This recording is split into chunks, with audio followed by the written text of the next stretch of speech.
Bon ben bon cours. Merci. Bon, j'ai lancé OBS, je vais lancer aussi Teams.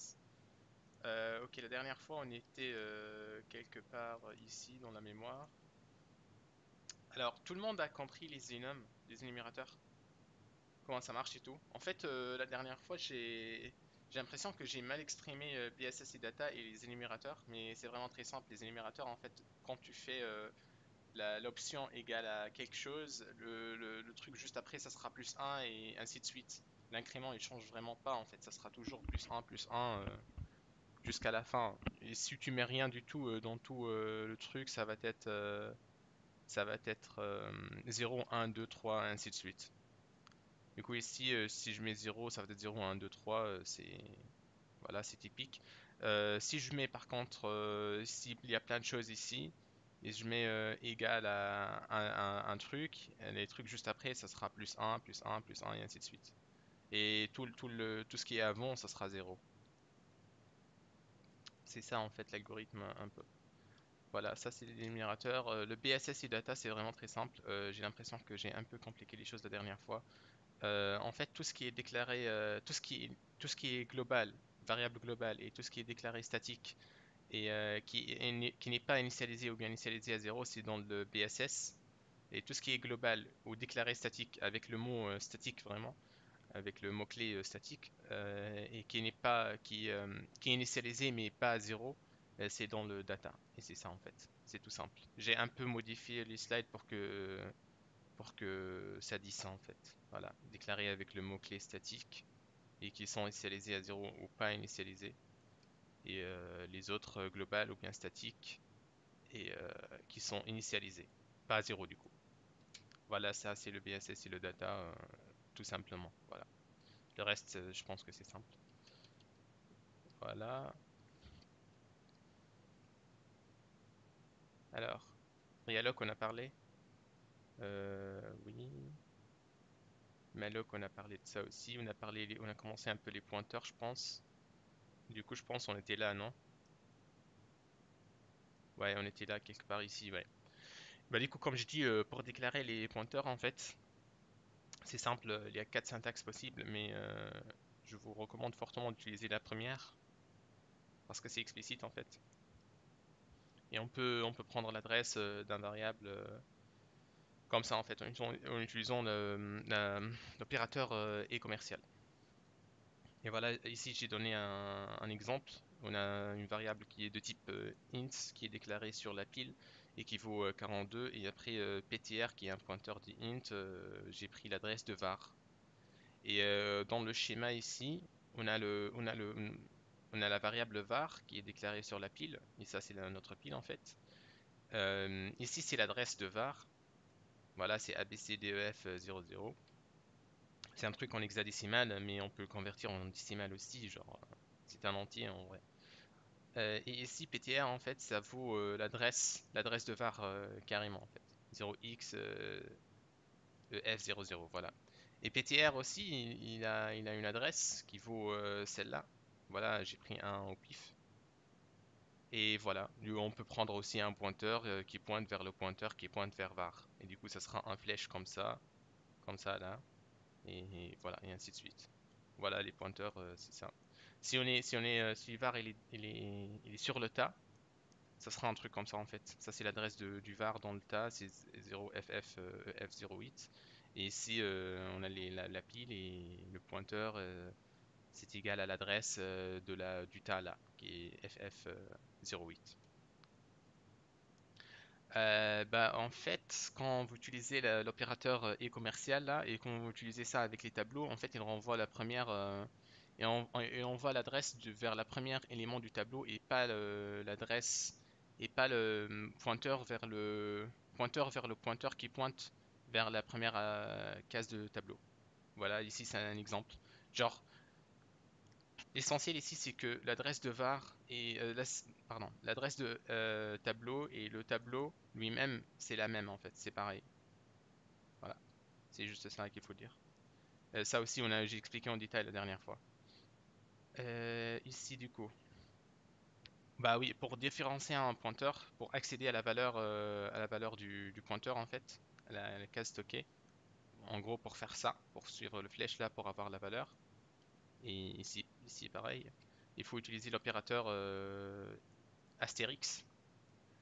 Euh, voilà. Et ici, j'ai donné un exemple.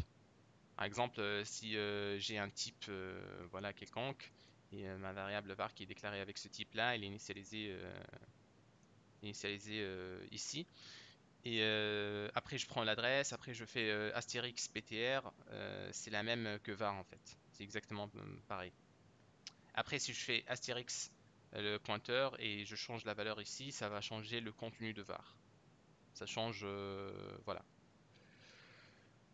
Euh, ouais, quand on vous différenciez déréférencez les pointeurs, il faut faire gaffe que le pointeur que vous déréférencez, c'est pas un pointeur nul, sinon ça sera un comportement indéfini.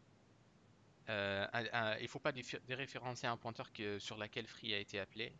Ça aussi, c'est un comportement indéfini.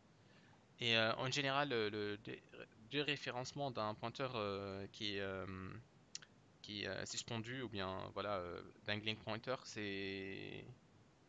ça, ça entraîne la corruption de la pile ou bien ça crache le programme tout court. En fait, qu'est-ce que c'est? Qu'est-ce que c'est un dangling pointer? C'est un pointeur qui pointe vers une adresse de mémoire valide qui a été libérée ou bien détruite. Je vais vous donner un exemple, par exemple ici. Et ça, c'est une erreur qui est fréquente quand même. C'est en fait ici j'ai int étoile ptr, un pointeur de type int qui annule initialement. Après j'ai déclaré ici dans ce truc là int x égale à 42 et après j'ai pris l'adresse de x. Et là je print le contenu de ptr là ici. Et j'affecte ptr, le contenu de ptr à 3. Bah qu'est-ce qu'il va se passer d'après vous?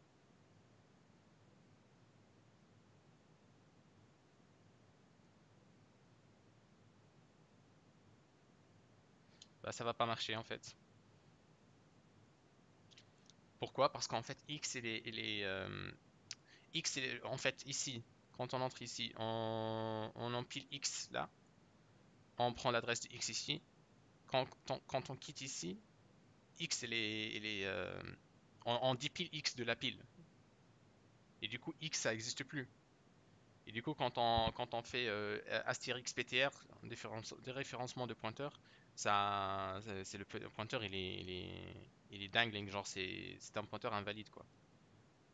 Et après, ça va soit segfaulter, soit changer notre pile, quoi. Changer les valeurs dans notre pile.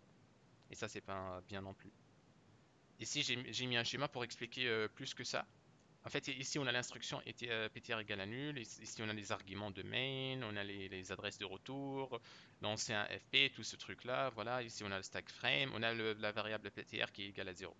Ici, on a quelques adresses. 1, 2, 3, 600, 604, 608.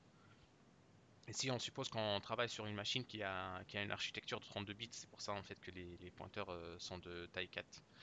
Mais bref, ça, c'est des détails, c'est pas important. Int x, ici, là, on est entré dans la zone qui est entre accolades. On a x égale à 42. Du coup, on empile, on a ptr là qui existe avant. On empile x qui est égal à 42. Et on prend ptr là, ça pointe vers l'adresse de x. X, elle est là. L'adresse de x, c'est là. Et ptr, ça pointe vers l'adresse là. Du coup, le pointeur, voilà. Après, quand on quitte la zone entre accolades, x, elle est dépilée. Du coup, ça n'existe plus ici. C'est peut-être une autre chose qui existe ici, ou bien je sais pas. Et le pointeur, il pointe encore vers cette case-là. Vers cette case-là qui a l'adresse 0C. Et le X, ça n'existe plus en fait. C'est une. Je sais pas, là, on peut pas en dire c'est quoi ici. Parce que voilà. Euh, on peut pas dire la valeur de cette case-là. C'est peut-être vide, c'est peut-être un truc non initialisé, voilà. Et du coup, après, comme ça, c'est voilà. Après, quand on écrit dans cette case-là, on change les valeurs de la pile et ça, c'est pas bien. Ça va cracher notre programme ou bien ça va changer d'autres variables. Ou bien, et quand on accède à la valeur, quand on print la valeur de cette case-là, ça va nous afficher n'importe quoi vraiment. Voilà. Et un autre exemple, en fait, j'ai fait un malloc de 4 éléments de size of int. J'ai initialisé ici, voilà, code d'initialisation 1, 2, 3, 4. Et après, j'ai fait free tab. Quand je fais tab de 0 égale 3 là c'est invalide aussi. Parce qu'en fait, tab, il est free, il est invalide, il devient invalide. Et du coup, ça va cracher en fait. Voilà. J'ai fait un schéma aussi pour expliquer ça. Si on a un autre tableau dans le tas, notre pointeur tab là qui est dans la pile, l'adresse dans le tas c'est ça, voilà. 1, 2, 3, 4. Et après, quand on fait free, en fait, cette zone-là, quoi? Elle est libérée, quoi. Voilà, elle est libérée et peut-être l'OS a utilisé cette zone-là pour un autre programme ou ailleurs. Enfin, voilà. Et du coup, on peut pas l'utiliser. Mais le pointeur ici, il pointe encore sur cette zone-là encore. Et ça, c'est pas bien. Bah, du coup, en fait, il y a des solutions pour éviter ça, mais les solutions ne sont pas parfaites. Est-ce qu'il y a des questions tout d'abord? Oui. Ah, pardon, j'ai double écran et j'ai pas vu la question. Ah non, il y a Les, Gabriel qui pose une question. les accolades, c'est... Ouais, exactement. C'est pas un environnement de fonction, c'est juste Quand tu entres dans un accolade, en fait, tu crées un nouveau stack frame, quoi. Entre guillemets. Genre, quand tu fais un truc comme ça, quand tu entres dans le truc, et tu déclares des variables dedans, tu empiles ces variables-là, et quand tu quittes cette zone entre accolades, ça dépile ce que tu as déclaré ici. Et du coup, ouais, ça, c'est un peu comme une fonction, mais une fonction qui a pas d'argument, quoi. Voilà. C'est un peu comme une fonction, mais c'est pas une fonction, parce qu'il n'y a pas d'argument, il n'y a pas d'adresse de retour, il n'y a rien. C'est juste qu'il dépile et empile, lui et le compilateur. Voilà. Est-ce que c'est clair? Mais sinon ça, en fait, l'adresse de retour, le FP, là, c'est le FP de notre fonction principale qui est dehors, là, qui est main, qui est main, qui est là, en fait. Voilà, ouais. Est-ce que c'est vraiment quand on met les accolades comme ça? Hmm. Ok. Ici, c'était quoi la question? Ah, moi, ma question c'était est-ce que c'est vraiment comme de cette manière-là qu'on met les accolades que ça fait, enfin, que ça fait le truc? Par exemple, que si on fait un if des accolades, ça c'est propre à if, tout ça. J'ai pas bien compris la question. En gros, est-ce que c'est vraiment quand on met les accolades sans rien devant Ouais. que ça fait ça? Ah non, bah non, ça marche aussi pour les if, ça marche aussi pour les for, c'est pareil. On peut mettre des accolades comme ça et après avant il y a if ou bien for ou bien while ou bien voilà et ou bien une fonction et on peut le mettre sans rien comme ça et c'est le même fonctionnement quand tu fais un for et tu déclares des variables ici, ça empile et dépile, voilà. C'est le même Ah, ça empile et dépile aussi. ouais, Ok, ouais. d'accord. Oui, c'est ça en fait, c'est exactement pareil en fait. Quand tu fais un accolade, ça s'appelle un scope en anglais, ça s'appelle un scope et un scope c'est comment j'explique un scope? Alors, un scope, les variables là sont juste visibles dans ce scope là. Ils sont pas visibles ailleurs. Et sont empilés quand on entre dans le scope et dépilés quand on quitte. Ok. Tout ce qu'on déclare dans un for est dépilé après, bah oui, oui. Pareil pour le if, pareil pour le while, pareil pour tout ça. Ouais. C'est pas qu'en Python, Python quand tu déclares, je pense, hein, je suis pas un expert en Python, mais je pense quand tu déclares une variable dans un for ou un truc, tu peux l'accéder après, mais par contre là, c'est pas le cas.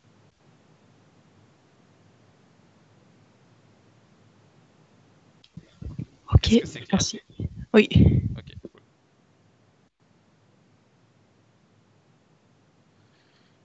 Alors, ouais, il y a des solutions pour un peu éviter ça, mais les solutions sont pas parfaites et voilà, enfin, il faut faire gaffe. Il faut que vous, les programmeurs, fassent gaffe.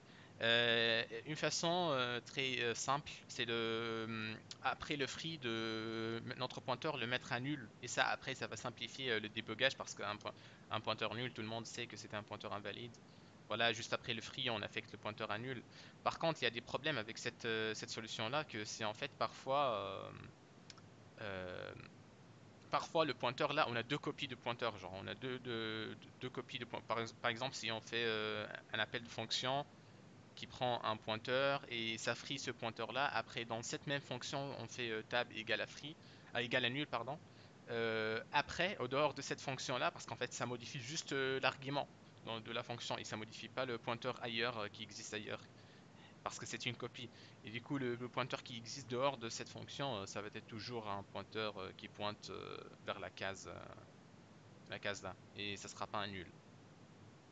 Voilà, comme j'écris ici dans une autre fonction et on affecte à nul, seule la copie locale du pointeur sera nulle. Mais la copie ailleurs, ça sera pas nul. Voilà.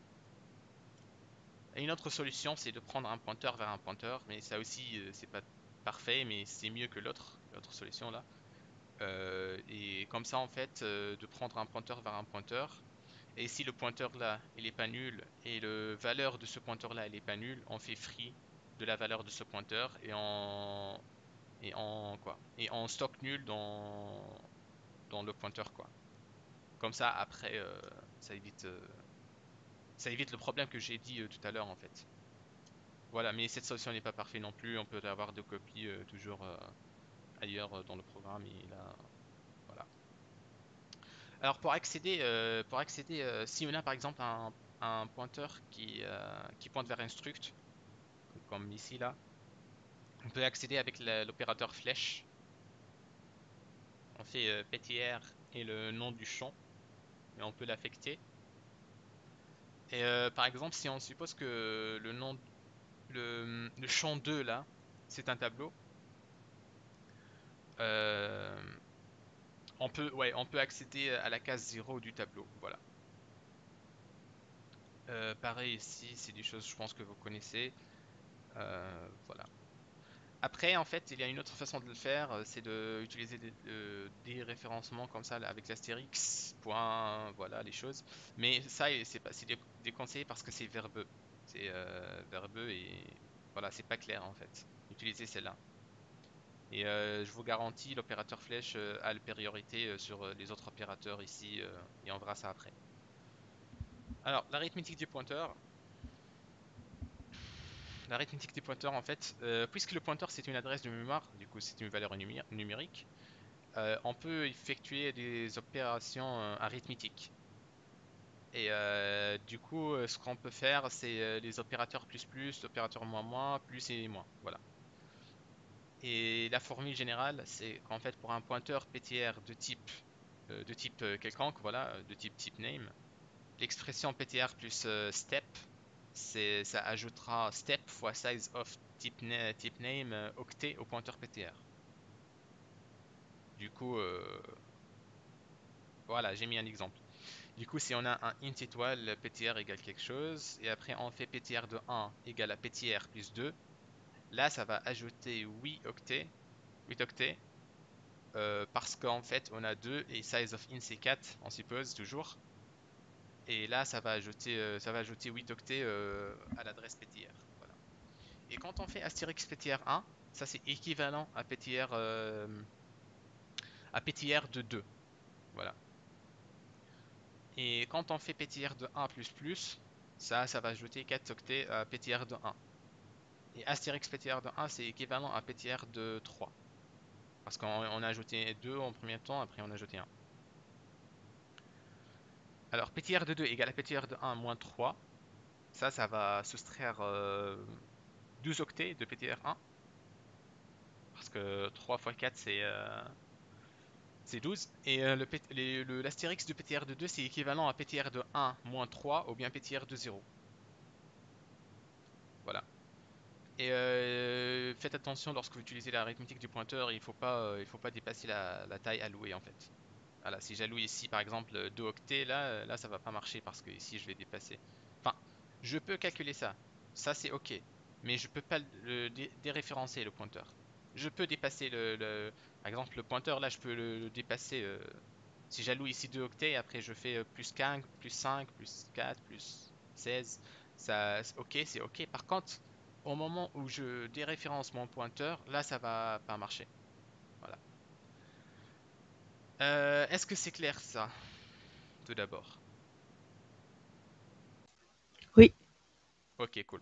Bah ça c'est en fait exactement pareil que les tableaux avec les indices comme ça, voilà quoi. Tu peux réexpliquer quand on dépasse la taille de PTR? Oui, en fait, si on a un pointeur PTR, voilà, si on a le PTR là et en fait on fait qui fait 2 octets en mémoire, par exemple. Attends, ça peut pas faire un 2 octets parce que c'est un int. Ça fait 8 octets dans la mémoire. Et après, moi, je fais plus 3. PTR égale PTR plus 3 par exemple. Ça, c'est OK, je peux le faire parce que j'ajoute des valeurs numériques. Je fais rien en fait. J'accède pas à la mémoire. J'ajoute juste des trucs numériques. Par contre, après, quand je déréférence ce pointeur-là, là, ça va cracher parce qu'il va accéder à une case mémoire qui ne nous appartient pas. Ça va segfault ou autre. Il y aura quoi dans PTR1 dans les cases après?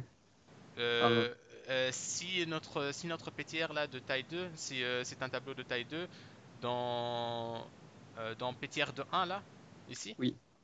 bah ici, parce qu'en fait c'est deux cases, on a le case 0 et 1, et là on fait 2, du coup on va dépasser le tableau et il va avoir du n'importe quoi vraiment. Parce qu'on accède Ok. à une zone mémoire qui ne nous appartient pas, voire même ça segfault en fait. Du coup là on peut pas, voilà, il faut que ici il faut au minimum il faut que ça soit 4 la taille de la mémoire PTR, et il faut que ça soit 4 pour qu'on puisse faire voilà ça, pour qu'on puisse faire ça, ça et ça et ça et voilà ça. Sinon, même si c'est un pointeur nul, on peut faire les additions, tout ça, on peut faire les additions et les soustractions, c'est OK, parce que c'est juste des valeurs numériques qu'on additionne, qu'on soustraire et tout. Mais après, quand on accède à la case, ça c'est invalide, parce que c'est un pointeur invalide, on peut pas accéder. Voilà. D'accord, merci. Alors, les pointeurs des fonctions, c'est un truc vraiment très simple, c'est pas très très compliqué en fait. Bah, du coup, comme les variables, en fait, les fonctions existent en mémoire et dans la section texte, et nous pouvons donc avoir des pointeurs vers des fonctions. Et ça peut être utile en fait pour choisir quelle fonction on exécute au moment de l'exécution du programme. Et ça, du coup, c'est pas déterminé au moment de compilation, c'est déterminé au moment de l'exécution. Et avec ça, avec cette fonctionnalité-là dans le C, on peut imiter les comportements des fonctions virtuelles dans les langages comme Java ou bien C++. Et voilà, voilà. D'ailleurs, c'est implémenté comme ça. En C++, c'est implémenté un peu comme ça en fait. À peu près. Bah, du coup, le syntaxe, c'est le type de retour d'une fonction. Void, int, void étoile, int étoile, struct, n'importe. Et le nom du type ici. Bah, du coup, ou bien le nom de variable, ça dépend. On verra ça après. Ici, il ne faut pas oublier l'astérix. Après, le type d'argument 1, le type d'argument 2, le type d'argument 3, ainsi de suite. S'il n'y a pas d'argument, tout ça, ça n'existe plus. C'est parenthèse, parenthèse, parenthèse. On ouvre parenthèse, on ferme parenthèse. J'ai mis un exemple ici. C'est un exemple qu'il ne faut pas utiliser dans la vie réelle parce qu'en fait, ici, on peut faire un if, voilà, mais voilà, c'est un exemple à titre indicatif. J'ai déclaré deux fonctions. Int max AB, int min AB. J'ai utilisé l'opérateur ternaire. Là, j'ai profité pour parler un peu de l'opérateur ternaire en fait. Ça s'appelle l'opérateur ternaire. Et ça prend une condition, point d'exclamation, pardon, point de quoi? Ça s'appelle là. Euh, Bref, ça prend ce truc-là et après A et B. Et du coup, ça retourne la première expression si la condition est vraie, et ça retourne la deuxième si l'expression là est fausse. Interrogation, voilà, merci. Merci Gabriel. Et, euh, et voilà, c'est ça en fait l'opérateur Turner. C'est comme un if, raccourci en fait. C'est un if mais on écrit moins de choses. Et du coup, voilà, condition, si la condition est satisfaite, on retourne la première expression, sinon on retourne la deuxième. On retourne la deuxième, voilà. Et du coup, ici, si A est supérieur à B, on retourne A, et là, on retourne la valeur de A, de la fonction. Et si c'est pas le cas, sinon on retourne B. Et pour le min, si A est inférieur à B, on retourne A, et sinon on retourne B. Et si on a un type de fonction, genre un type de pointeur de fonction, ça c'est un type ici, le nom du type là. Ça c'est le valeur de retour qui est int, et je prends deux entiers. Bah ici c'est un type. Euh, Ici, là, j'ai déclaré de variables sur la pile, j'ai fait sRound. Ici, là, c'est un nom de variable en fait. Ouais. Ici, là, c'est un nom de variable et ça prend le nom de variable. Là, en fait, j'ai déclaré une variable qui est type de pointeur de fonction et je l'ai affecté à max.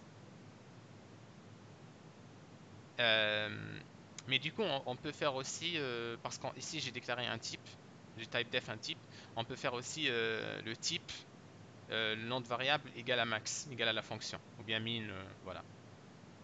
Et voilà, il y a deux façons de le faire. Soit on fait un typedef comme ça, soit on déclare directement la variable comme ça, mais ça par contre c'est un peu verbeux parce qu'on voit pas trop la nom de variable elle est où. Voilà. C'est dans un vrai code, ça va être un peu galère pour trouver le nom de variable. C'est pour ça qu'on fait typedef et après on utilise le type là tout court. Après, si le random est divisible par 2, on fait fonction égale à et commercial de min. Et là, c'est équivalent à func égale à main, hein. C'est exactement la même chose. Si on utilise l'opérateur et commercial ou pas, ça change rien. Ça a le même comportement. Et du coup, après, on peut appeler la fonction là avec l'argument A et B. Du coup, est-ce que ça c'est clair?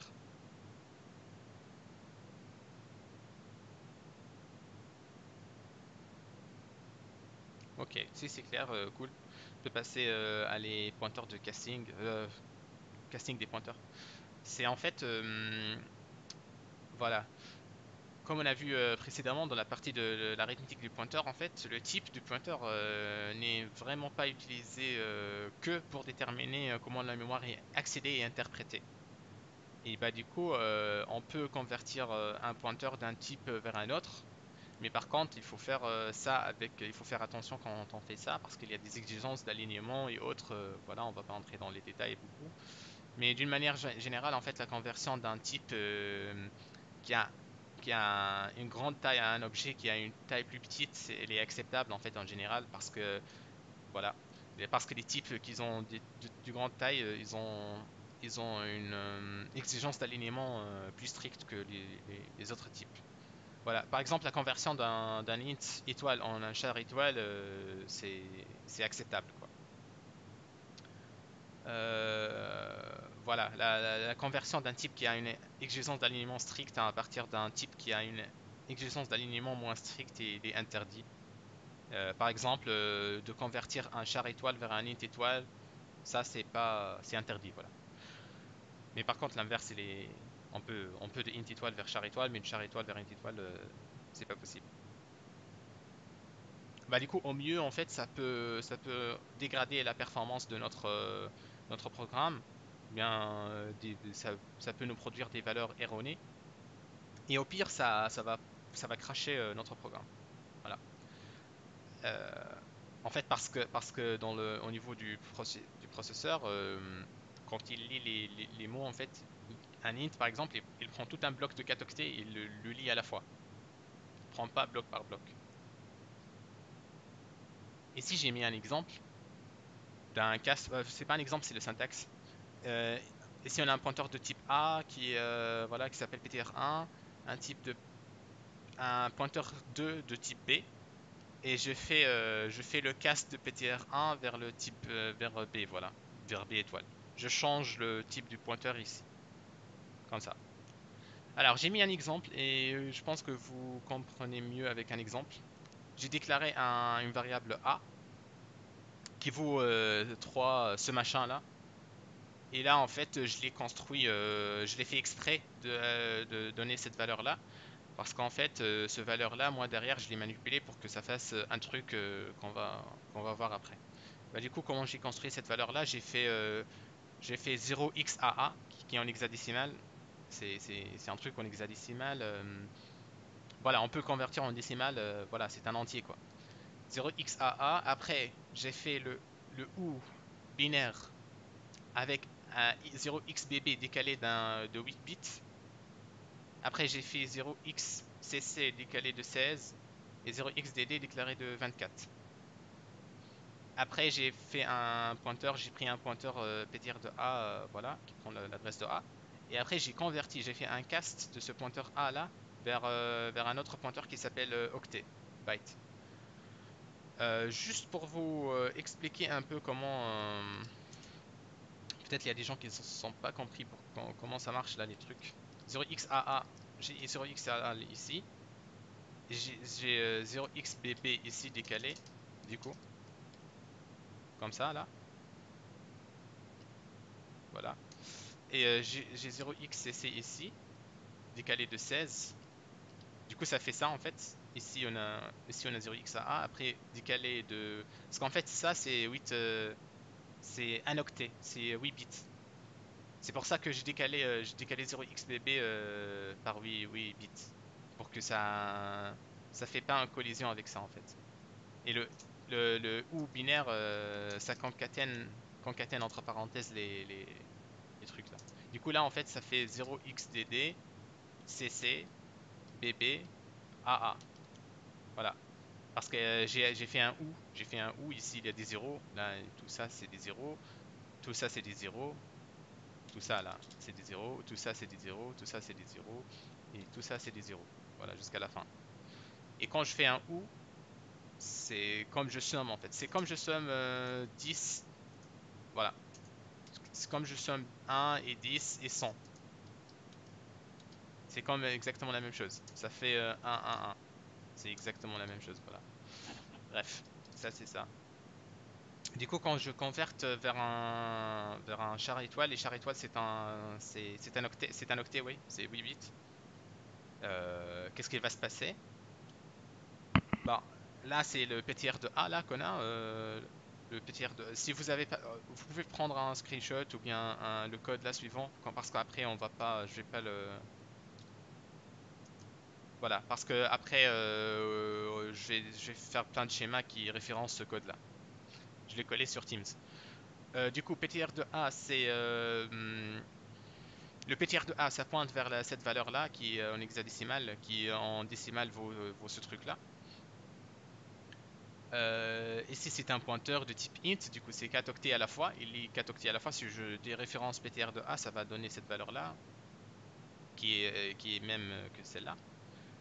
Après, ici, c'est byte. Quand j'ai fait un cast vers byte, là, ça coupe le truc en 4 octets. Et bah, du coup, ça, c'est la représentation telle qu'elle est interprétée par le pointeur byte. Si je fais byte de 0, ça va me donner 0xAA. Si je fais byte de 1, ça va me donner 0xBB. Et ainsi de suite. OK?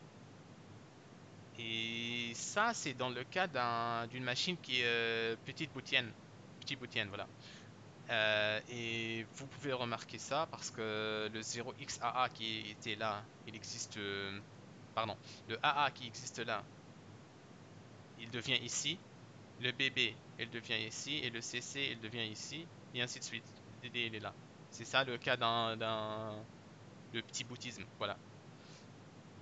Bah, pour nous, en fait, on voit 0xDD, CC, BB, AA. Comme ça, là. Ici, en fait, ici, je l'ai découpé en cases juste pour faciliter faire la correspondance entre ça et ça. Mais en réalité, c'est juste ça. Et du coup, bah, le AA, on le trouve ici, en premier octet. Le BB, c'est le deuxième. Le CC, c'est le troisième. Et le DD, c'est le quatrième. Voilà. Parce que c'est une machine petit boutienne. Et bah, du coup, dans le cas d'une machine gros-boutienne, ça sera comme ça. Ça sera le AA correspond à AA, voilà, quatrième case, et ainsi de suite, comme ça. Et du coup, tous les machines desktop sont petits boutiennes, ouais.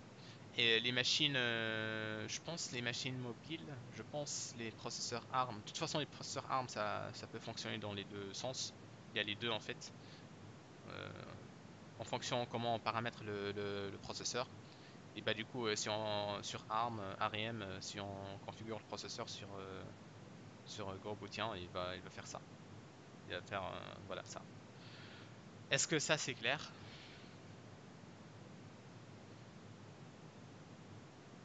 Est-ce que du coup, il faut pas se focus sur le boutisme. Il faut se focus comment. C'est juste, j'ai mis des exemples pour que vous voyez, mais c'est juste, il faut se focus comment PTR de A là comment le A là, on commence à le lire octet par octet. Et ça, c'est utilisé par exemple pour les adresses IP, IPv4, IPv6. C'est utilisé aussi pour les adresses, pour les couleurs RGBA, au niveau du graphisme, tout ça, voilà. On peut lire octet par octet ou bien on peut lire tout à la fois. Voilà. Du coup, PTR de A, ça lit 4 par 4 octets et le char étoile, parce que c'est un octet, il lit un octet par octet. Voilà. C'est pour ça en fait qu'on peut convertir un PTR, un int étoile vers un char étoile. Par exemple, vous pouvez imaginer l'inverse. Si on a un char étoile et on l'interprète comme un int étoile. Si c'est le cas, ça sera... par exemple, là, ici, c'est notre char. Je vais laisser ça tranquille. Prendre ici. Char de A égale à 0xdd par exemple. Et si je mets int PTR de A, remarquez que c'est un int, hein. Et je fais ça. Et après, j'accède à A0. Et bah là, en fait, il va lire le 0xdd et il va lire ce qui est après aussi. Parce qu'il va lire par 4 octets. Ça, si on ne prend pas en compte le problème d'alignement. Ça, c'est une autre chose, on va pas entrer en détail ici, là. Je peux vous expliquer après si vous êtes intéressé. Voilà, ça c'est un autre schéma qui explique le bouddhisme, ce qui résume voilà le bouddhisme. Voilà. C'est pareil que ces deux schémas-là, mais c'est fait autrement. Donc voilà. Du coup, ça c'est clair, tout ça là, toute l'histoire de pointer casting, tout ça. Oui. Cool.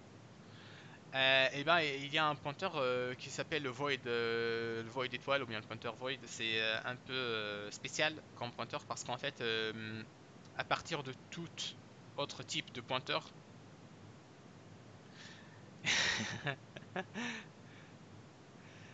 euh, bah, du coup, un pointeur void, ouais, voilà, un pointeur void, c'est un peu un pointeur générique qui est n'importe quel type de pointeur peut se convertir implicitement vers et depuis un pointeur void. Dans le langage C, ça se fait implicitement, il n'y a pas besoin de cast. Et bah du coup, ouais, voilà, c'est ce que je dis. Par contre, par contre, il est interdit de faire l'arithmétique des pointeurs ou bien accéder à des éléments en utilisant le pointeur void. Voilà, ça c'est interdit. Parce que void, en fait, on ne sait pas le type, du coup, on ne sait pas quand on accède. Par exemple, si on a ça,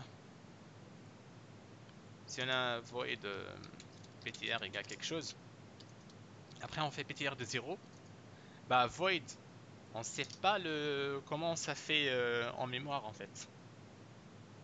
Le size of void, on ne connaît pas. Et bah du coup, PTR de 0, on sait pas comment on va lire la mémoire. Est-ce qu'on va lire octet par octet comme dans le cas de char étoile, ou bien on va lire 4 octets par 4 octets comme le cas de int, ou bien lire 8 octets par 8 octets comme le cas de double, ou bien long long, ou bien voilà, ainsi de suite. Et du coup, voilà. On ne peut pas accéder à la case 0.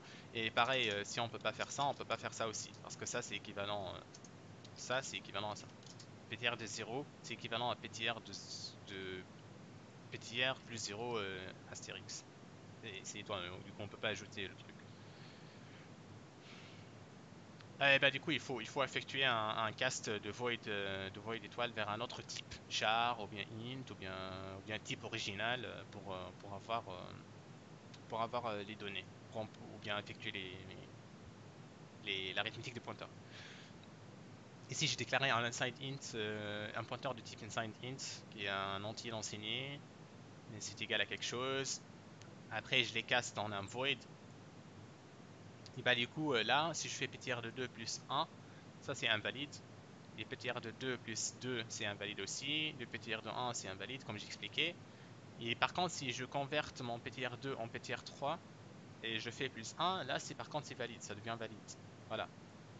Même si le int et l'unsigned int, c'est pas exactement la même chose. Par contre, c'est le même taille. C'est le même taille parce que c'est 4 octets. Ici aussi, char étoile, on peut parce qu'on passe de un unsigned int vers un char étoile. vers un char, pardon. Et le unsigned int c'est 4 octets, le char c'est un octet. Du coup, on peut faire, c'est voilà. Et là, on prend ptr de 2 et on converte avec un cast. Et là, ça devient valide. Ça devient valide. Ça accède à la premier octet de ce truc-là. La zone mémoire pointée par ce truc-là. Et pareil ici. Et là, ça accède au premier 4 octets. Il va l'interpréter comme un int. Voilà. Ça, c'est clair? Pourquoi on utilise le pointer void? Bonne question. Est-ce que vous avez vu le TD que j'ai postulé sur Discord? Ça utilise le void, justement, ça utilise le void en fait. C'est pour avoir des trucs génériques. C'est pour, par exemple, ici, euh, comment le dire? Ouais, ouais, les types en C, il n'y a pas en Java, vous avez les trucs comme ça pour faire les trucs génériques en fait. T, par exemple, fonction, et vous avez T, un type générique. En C, on peut pas faire des types génériques. On peut pas faire des types génériques comme ça.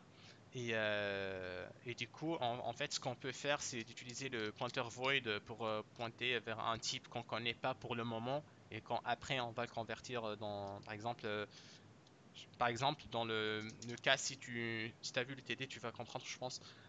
Si tu as un tableau qui stocke 10 entiers, mais je veux que mon tableau il stocke n'importe quel type et pas juste des entiers. N'importe quel type que je définis, des structs, des désignants, des doubles, voilà. Et bah, ce que je peux faire, c'est en fait de faire un pointer void de mon tableau. Et je peux stocker le int, bien unsigned int, parce que c'est taille, qui s'appelle size de l'unité par exemple. Voilà, chaque élément dans mon tableau, ça prend combien d'octets. Voilà. Et là, c'est par exemple, je peux ajouter le nombre d'éléments. Et bah là, comme ça, en fait, je peux allouer nombre d'éléments fois le size d'unité de mon élément que je vais stocker dans mon tableau. Et là, j'ai voilà, nombre d'éléments fois le size d'unité octet. Et du coup, je peux stocker MB éléments. Vous avez compris? Genre, ici, si je stocke des ints, ça va être le size d'unité, ça va être 4. Et si je dis, ok, je vais stocker 10 ints dans mon tableau là.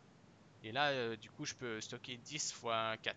40 octets, j'ai 40 octets de mémoire, je peux stocker ce que je veux ici dedans. Et pourquoi utiliser void étoile? C'est parce qu'en fait c'est pratique, comme ça on n'est pas lié à utiliser un int. Parce qu'ici si on utilise un int et on stocke que des caractères, du coup des octets, là ça va être un peu problématique. Par contre, voilà.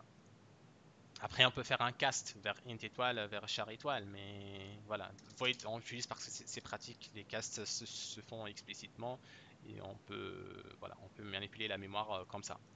On sait pas qu'est-ce qu'elle est stockée dans array, mais c'est 40 octets. J'ai 40 octets de données qui vont être stockées dans array. Après, toi, tu l'interprètes comme tu veux.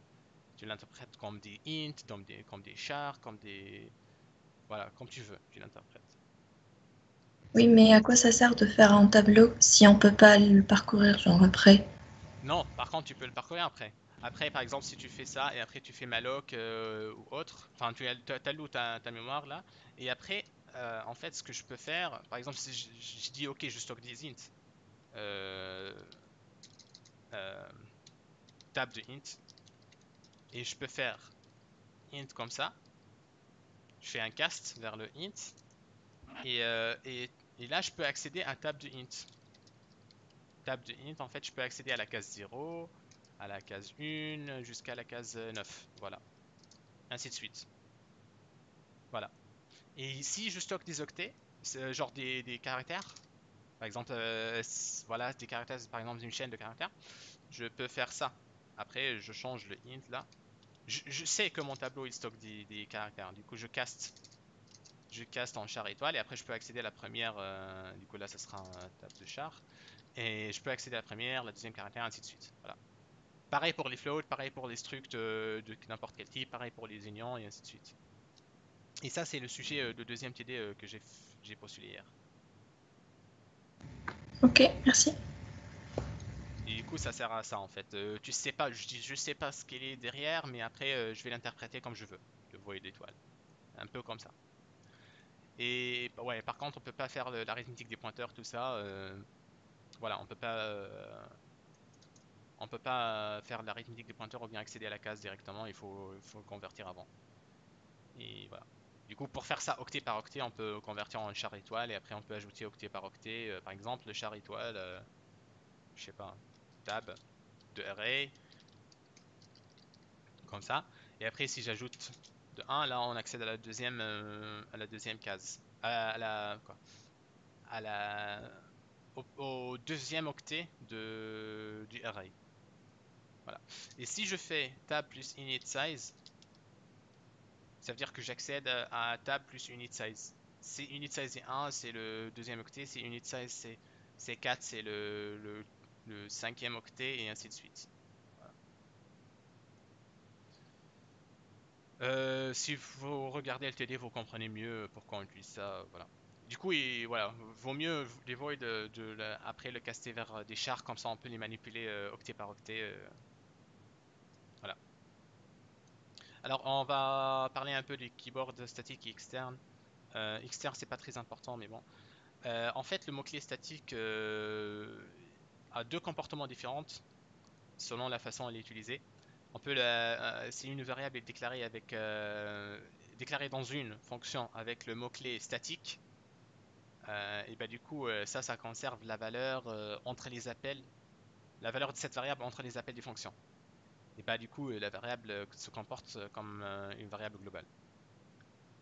Et une variable globale statique ou une fonction statique ou bien une fonction voilà, statique, ça ne sera pas accessible que dans le fichier dans lequel il est déclaré. C'est un peu l'équivalent de mot-clé private en Java. Ok, bah on va prendre des exemples pour comprendre. Ici, j'ai déclaré la fonction toto qui déclare un int statique, g égale à 5. I vaut 5, I vaut 5 aussi, mais par contre, ça, c'est pas statique. Et si je fais g plus égal de 5 et j'incrémente g de 5 et j'incrémente i de 5 et après je print la valeur et après je fais un boucle for 5 fois. Et bah là en fait la valeur de g ça va se conserver entre les appels. Et du coup ça va print 10, 15, 20, 25, 30. Par contre le i qui est local à la fonction ça va être 10, 10, 10 à chaque fois. Parce que g il est statique du coup. À chaque fois qu'on change, ça initialise g à 5 initialement et après quand on change g, bah, ça conserve cette valeur-là. Par contre, i il est créé à chaque fois, du coup ça va être 5 plus 5 à chaque fois. Du coup voilà, ça comporte un peu comme une variable globale sans faire une variable globale. Voilà, tout le monde a compris ça?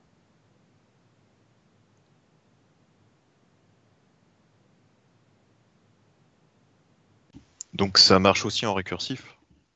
Oui. Ok. Ouais. Ok, si on fait un truc comme ça, si elle n'est pas dans la variable, elle n'est pas dans une fonction, et ou bien une fonction qui est déclarée statique.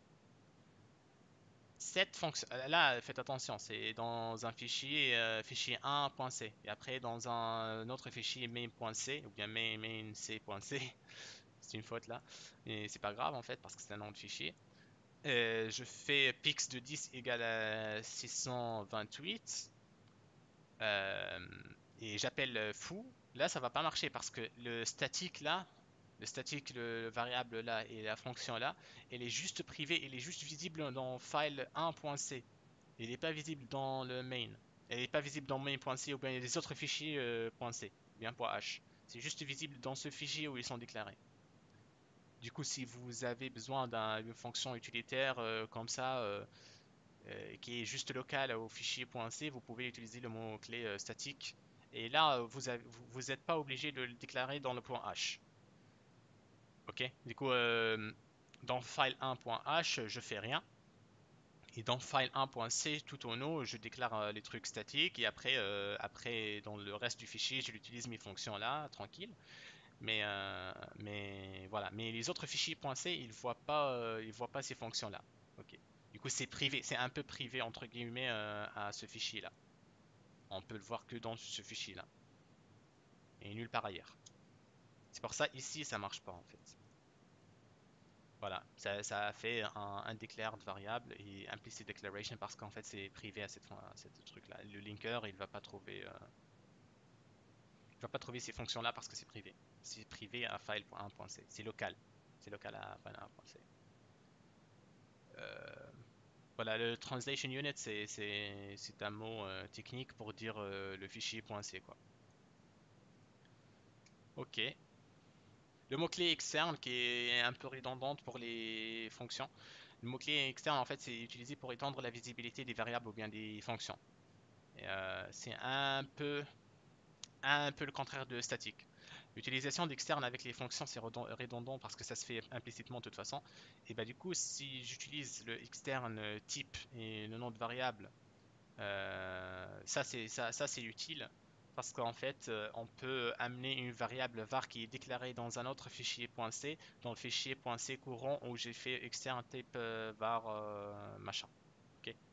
Et ça se fait pendant l'édition des liens, pendant la phase de link, qui est la quatrième phase de compilation, je pense. Oui, c'est ça, quatrième. Parce qu'il y a le, voilà, ouais, voilà, quatrième.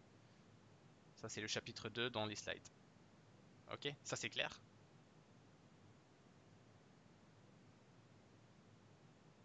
Ou bien il y a des questions? Ok, cool. Ok, enfin, on arrive à les opérateurs et l'ordre de l'évaluation, qui est la dernière partie dans ce chapitre de langage C, bien les bases de langage C.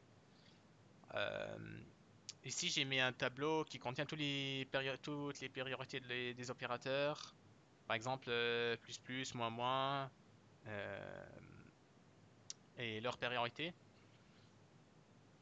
Euh, En fait, les opérateurs qui sont tout tonneaux euh, sont plus prioritaires que les opérateurs en bas. Et si vous pouvez poser la question, en fait, pourquoi il y a plus plus et moins moins, et encore il y a plus plus et moins moins ici? Est-ce que ça crée pas un conflit? Genre, comment ça, les deux opérateurs ont les mêmes opérateurs ont des priorités différentes? Et bah, c'est pas le même en fait, parce que ça c'est le postfixe et ça c'est le préfixe, ou bien le contraire, je ne me souviens plus. Mais voilà, c'est pas le même, pareil. C'est pas exactement pareil, voilà, c'est un postfixe et un préfixe. Et si vous voulez savoir en détail tous les priorités des opérateurs, il y a le lien ici, voilà, c'est euh, c'est expliqué en détail. Et Euh, le plus et le moins? Parce que eux, c'est pas. le Je quoi? pense pas. On a aussi un plus moins et un plus moins. Ouais, bonne question, t'as vu ça? Ok, bravo. Ça, c'est le plus une aire. Une aire, du coup, c'est ça en fait.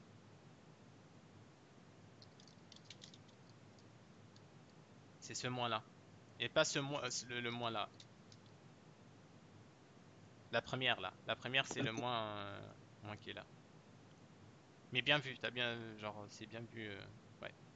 Si on clique sur le lien, voilà, ça, voilà, le unaire. Le plus et moins unaire. Exactement ça. Ou bien ça. Et c'est pas ça en fait. Par contre, l'autre plus moins, c'est l'addition et la soustraction, vraiment. C'est vraiment la soustraction. Et le truc. Alors, il est où mon diapo? Ah, il a disparu. Ouch. Ouch.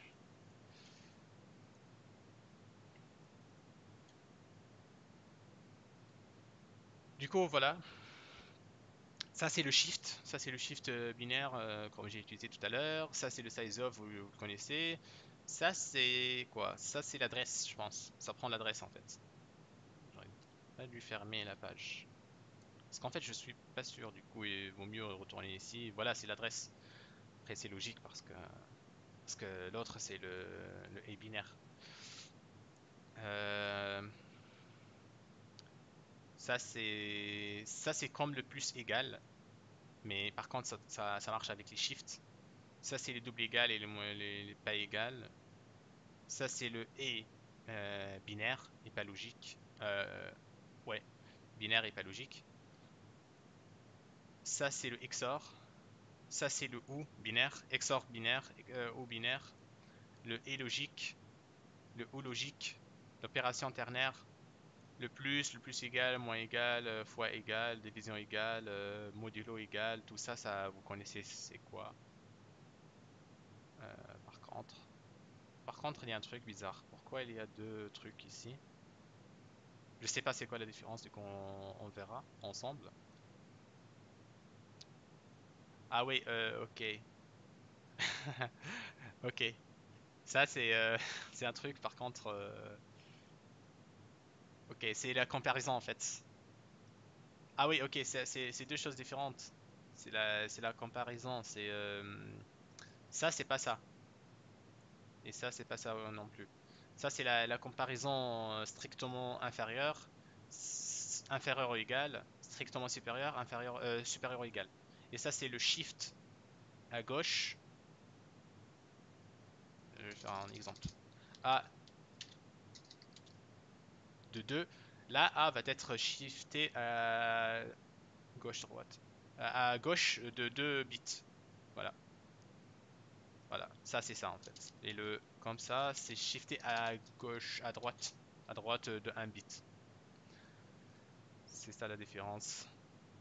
Sur le slide, c'est mal marqué parce qu'en fait, voilà, merci la tech. Bref.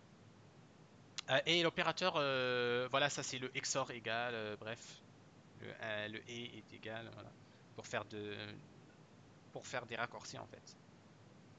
Et il y a l'opérateur aussi virgule. Virgule, c'est un opérateur. Je pense que vous savez pas, vous savez pas que virgule c'est un opérateur. Et qu'est-ce que ça fait comme opérateur en fait? Si j'ai expression 1, expression 2, expression 3, et bah ça c'est valide. Parce qu'en fait, le C il va évaluer l'expression 1, après il va évaluer l'expression 2, après il va évaluer l'expression 3, et il va retourner à l'expression 3. Du coup, si je fais int n'importe quel type, voilà. Et là, ça va faire l'expression 1 et ça va faire l'expression 2 ensuite. Et après, il va faire l'expression 3 et le résultat de l'expression 3, il va stocker dans A. Ok. Et ça fait dans la séquence, vraiment dans cet ordre-là. C'est pas très important, c'est voilà. Bref. Alors, qu'est-ce que vous pensez que, enfin, c'est quoi la valeur de i dans ces quatre cas-là, d'après vous?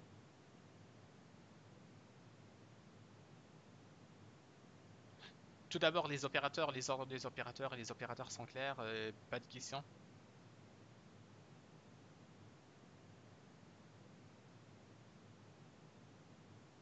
Ok, cool. Bah, du coup, devinez la valeur de ces expressions-là, ces instructions-là, voilà. On suppose que i est initialement égal à 0.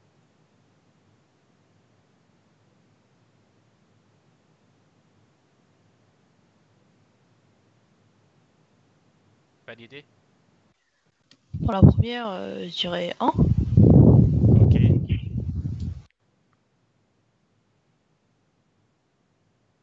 La deuxième, du coup? La deuxième, je dirais 1 aussi.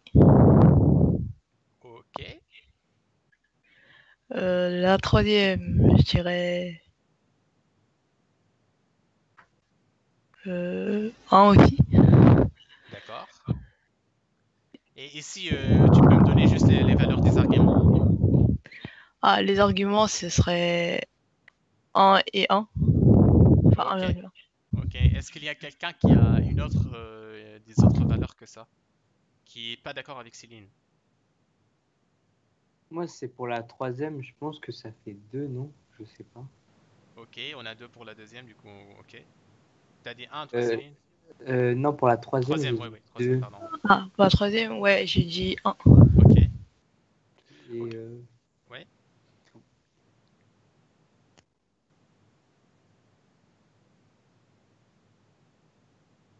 Et du coup, pourquoi pour la troisième là? Parce qu'il y a un conflit entre. Vous n'êtes pas d'accord pour la troisième. Pourquoi c'est 1 Céline et pourquoi c'est 2?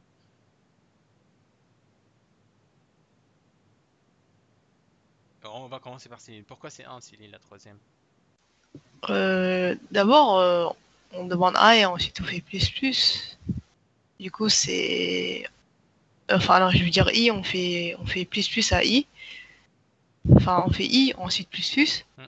Du coup, I, ça doit être 0, enfin, avant le plus plus. Ouais, Alors, je me dis que c'est peut-être d'abord I qui est renvoyé, donc 0. Et on fait plus 1, ça fait. Du coup, ça fait 1. ouais, c'est logique. C'est logique ce que tu penses. Ouais. Mais la vraie réponse, C'est pas forcément ça. ouais, exactement. Mais surtout que pour la première, elle a dit que ça faisait 1, mais du coup, si on suit son raisonnement, Hmm. c'est censé faire 0, quoi. Ouais. Ouais, par contre, ça, elle a raison. Ah, je sais pas, je pensais que les parenthèses, ça. Ok, ok, cool. Ok. Bah du coup, sans perdre plus du temps, voilà la réponse. C'est du comportement indéfini. Tous les opérateurs et même plus, j'ai ajouté encore 3 là, sont tous des comportements indéfinis. Ça veut dire on peut pas dire que i est égal à 1 ou bien 0 ou bien 2 ou bien autre. Et bah pourquoi? Parce que les expressions du type expression A, opérateur, expression B, où l'opérateur est différent de et logique, le ou logique et le virgule là que j'ai parlé tout à l'heure, on ne sait pas l'ordre d'évaluation des expressions. En fait, on ne sait pas. Expression B peut être évaluée avant expression A et vice-versa. Ça peut être fait dans n'importe quel ordre. Les standards de C ne disent pas un compilateur doit évaluer expression A après évaluer l'expression B. Il ne dit pas ça. Il ne précise pas ça pour les opérateurs qui sont différents de ces trois opérateurs-là. Du coup, opérateur plus, moins, division, voilà tout ça. Et bah du coup, l'ordre d'évaluation il est indéfini. Ça veut dire que expression A peut être évaluée avant B ou vice-versa. Et un exemple ici, un résultat qui est égal à foo plus bar, là c'est des appels de fonction, bah foo peut être appelé avant bar ou bien bar appelé avant foo, on ne sait pas. Mais ce qu'on sait, c'est qu'après le point virgule là, ce qu'on sait que résultat va t'avoir ici là par exemple, résultat va t'avoir la vraie valeur quoi, la valeur correcte. Voilà. Et bah du coup ici on ne sait pas s'il va faire cette expression là ou bien cette expression là avant. Ou on ne sait pas si i++ est effectué avant plus i ou bien i plus i est effectué ou bien vice versa voilà. Ici aussi on ne sait pas s'il incrémente après il ajoute ou bien il ajoute après il incrémente. Genre on ne sait pas si i++ la valeur elle est déjà écrite ou pas avant d'effectuer le plus. Ici, c'est en fait, on ne sait pas la valeur de i lors de l'évaluation de cette expression-là. On ne sait pas, et le passage à cette expression-là, on ne sait pas i et vaut 0 ou bien 1. Parce que, parce que ici, ils ne sont pas ordonnés, ces expressions-là. Du coup, on ne sait pas s'il a déjà écrit la valeur de i ou pas. Aussi, notre problème, c'est que l'expression-là peut être évaluée avant cette expression-là. Ça veut dire les arguments, c'est pas évalué dans l'ordre, hein. Pareil ici, on ne sait pas si. En fait, i égale à moins 2, vous pouvez demander, ouais, mais c'est quoi ça? Ça rien dire, i égale à moins 2 comme argument. L'opérateur égal, c'est un opérateur en plus, on a vu ça avant. Du coup, l'opérateur égal, en fait, ça retourne la valeur de i. Voilà. Ça retourne, si je fais i égale à 1, là, toute cette expression-là, en fait, ça retourne la valeur de i, voilà. Du coup, si je fais a égale à i égale à 1, la a va effectuer i égale à 1, et après, a, ça sera la valeur de i. Voilà. Ouais, c'est ça. Il va effectuer comme ça, en fait. Il va le faire comme ça. Et c'est associatif de droite à gauche. Ouais, je pense que c'est ça, si je dis pas des bêtises. De toute façon, c'est marqué sur le lien que je mets tout à l'heure. Et ici, pareil, on ne sait pas le i là, et va être i++. Il va effectuer i++. Et là, du coup, ça va être i, il est 0 initialement, on suppose. I plus plus, ça va être 0. Et après, il va évaluer cette expression-là. Là, on ne sait pas s'il a écrit la valeur 1. Parce que i ici, il vaut 0, oui. Mais après, après le plus plus, ça va être 1. Du coup, on ne sait pas s'il a déjà écrit la valeur de i ici ou pas. Ok? Du coup, ici, i peut-être 0, peut-être 1. Et voilà, et peut-être il fait les choses à l'inverse, du coup ça sera i ici 0 et après i plus plus ici ça sera 0, du coup les deux ça sera 0. Du coup on a deux choses, soit 0 0, soit 1 0, voilà. Et c'est pareil, on ne sait pas s'il va effectuer i plus plus avant et écrire la valeur du i dans la mémoire avant qu'il fait la lecture ici, ou bien il va faire la lecture ici et après il va faire i plus plus. Du coup, c'est un comportement indéfini dans tous les cas là. Euh, Bah pareil ici aussi, hein, i++, on ne sait pas s'il va écrire la valeur de i ou pas. Parce qu'il n'y a pas, il y a pas un point de synchronisation de dire que voilà, toutes les opérations d'avant ont été effectuées et toutes les écritures en mémoire étant effectuées aussi. Bah, les opérateurs qui garantissent l'ordre et qu'on peut raisonner, qu'on peut dire voilà, F1 est exécuté avant F2 ou et ainsi de suite dans la séquence là, c'est le et logique, le ou logique et le virgule. Et l'expression elle est évaluée de gauche à droite. Voilà, l'expression du gauche il est évalué à l'expression à droite. Par exemple ici le F1 il est évalué avant F2. Pareil ici. Pareil ici parce que c'est un virgule entre les deux. Du coup ça, le virgule là, le et là et ce truc là, c'est des points de synchronisation. Les points virgules aussi, c'est des points de synchronisation. Donc voilà. Sinon, sinon les opérations n'auront pas de sens. L'opérateur ternaire aussi, ça garantit que la condition elle est exécutée avant ces deux trucs-là. En fait, la condition elle est garantie d'être exécutée de toute façon. Après, si la condition est vraie, la F1 là, elle est garantie d'être exécutée juste après la condition. F2 ça ne sera pas exécuté du coup. Sinon, F2, ça sera exécuté après la condition et F1, ça ne sera pas exécuté. Ok? C'est ce qui est écrit ici et ce qui est expliqué ici en plus. Voilà, ça c'est clair ou pas?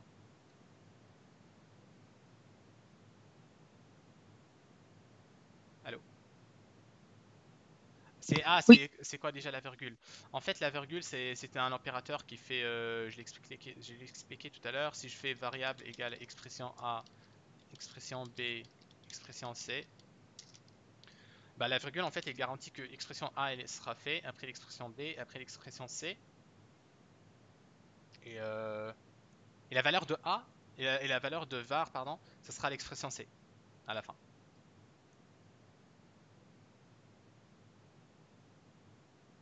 Du coup, ça sera exécuté dans l'ordre et ça va retourner la dernière expression qui est là.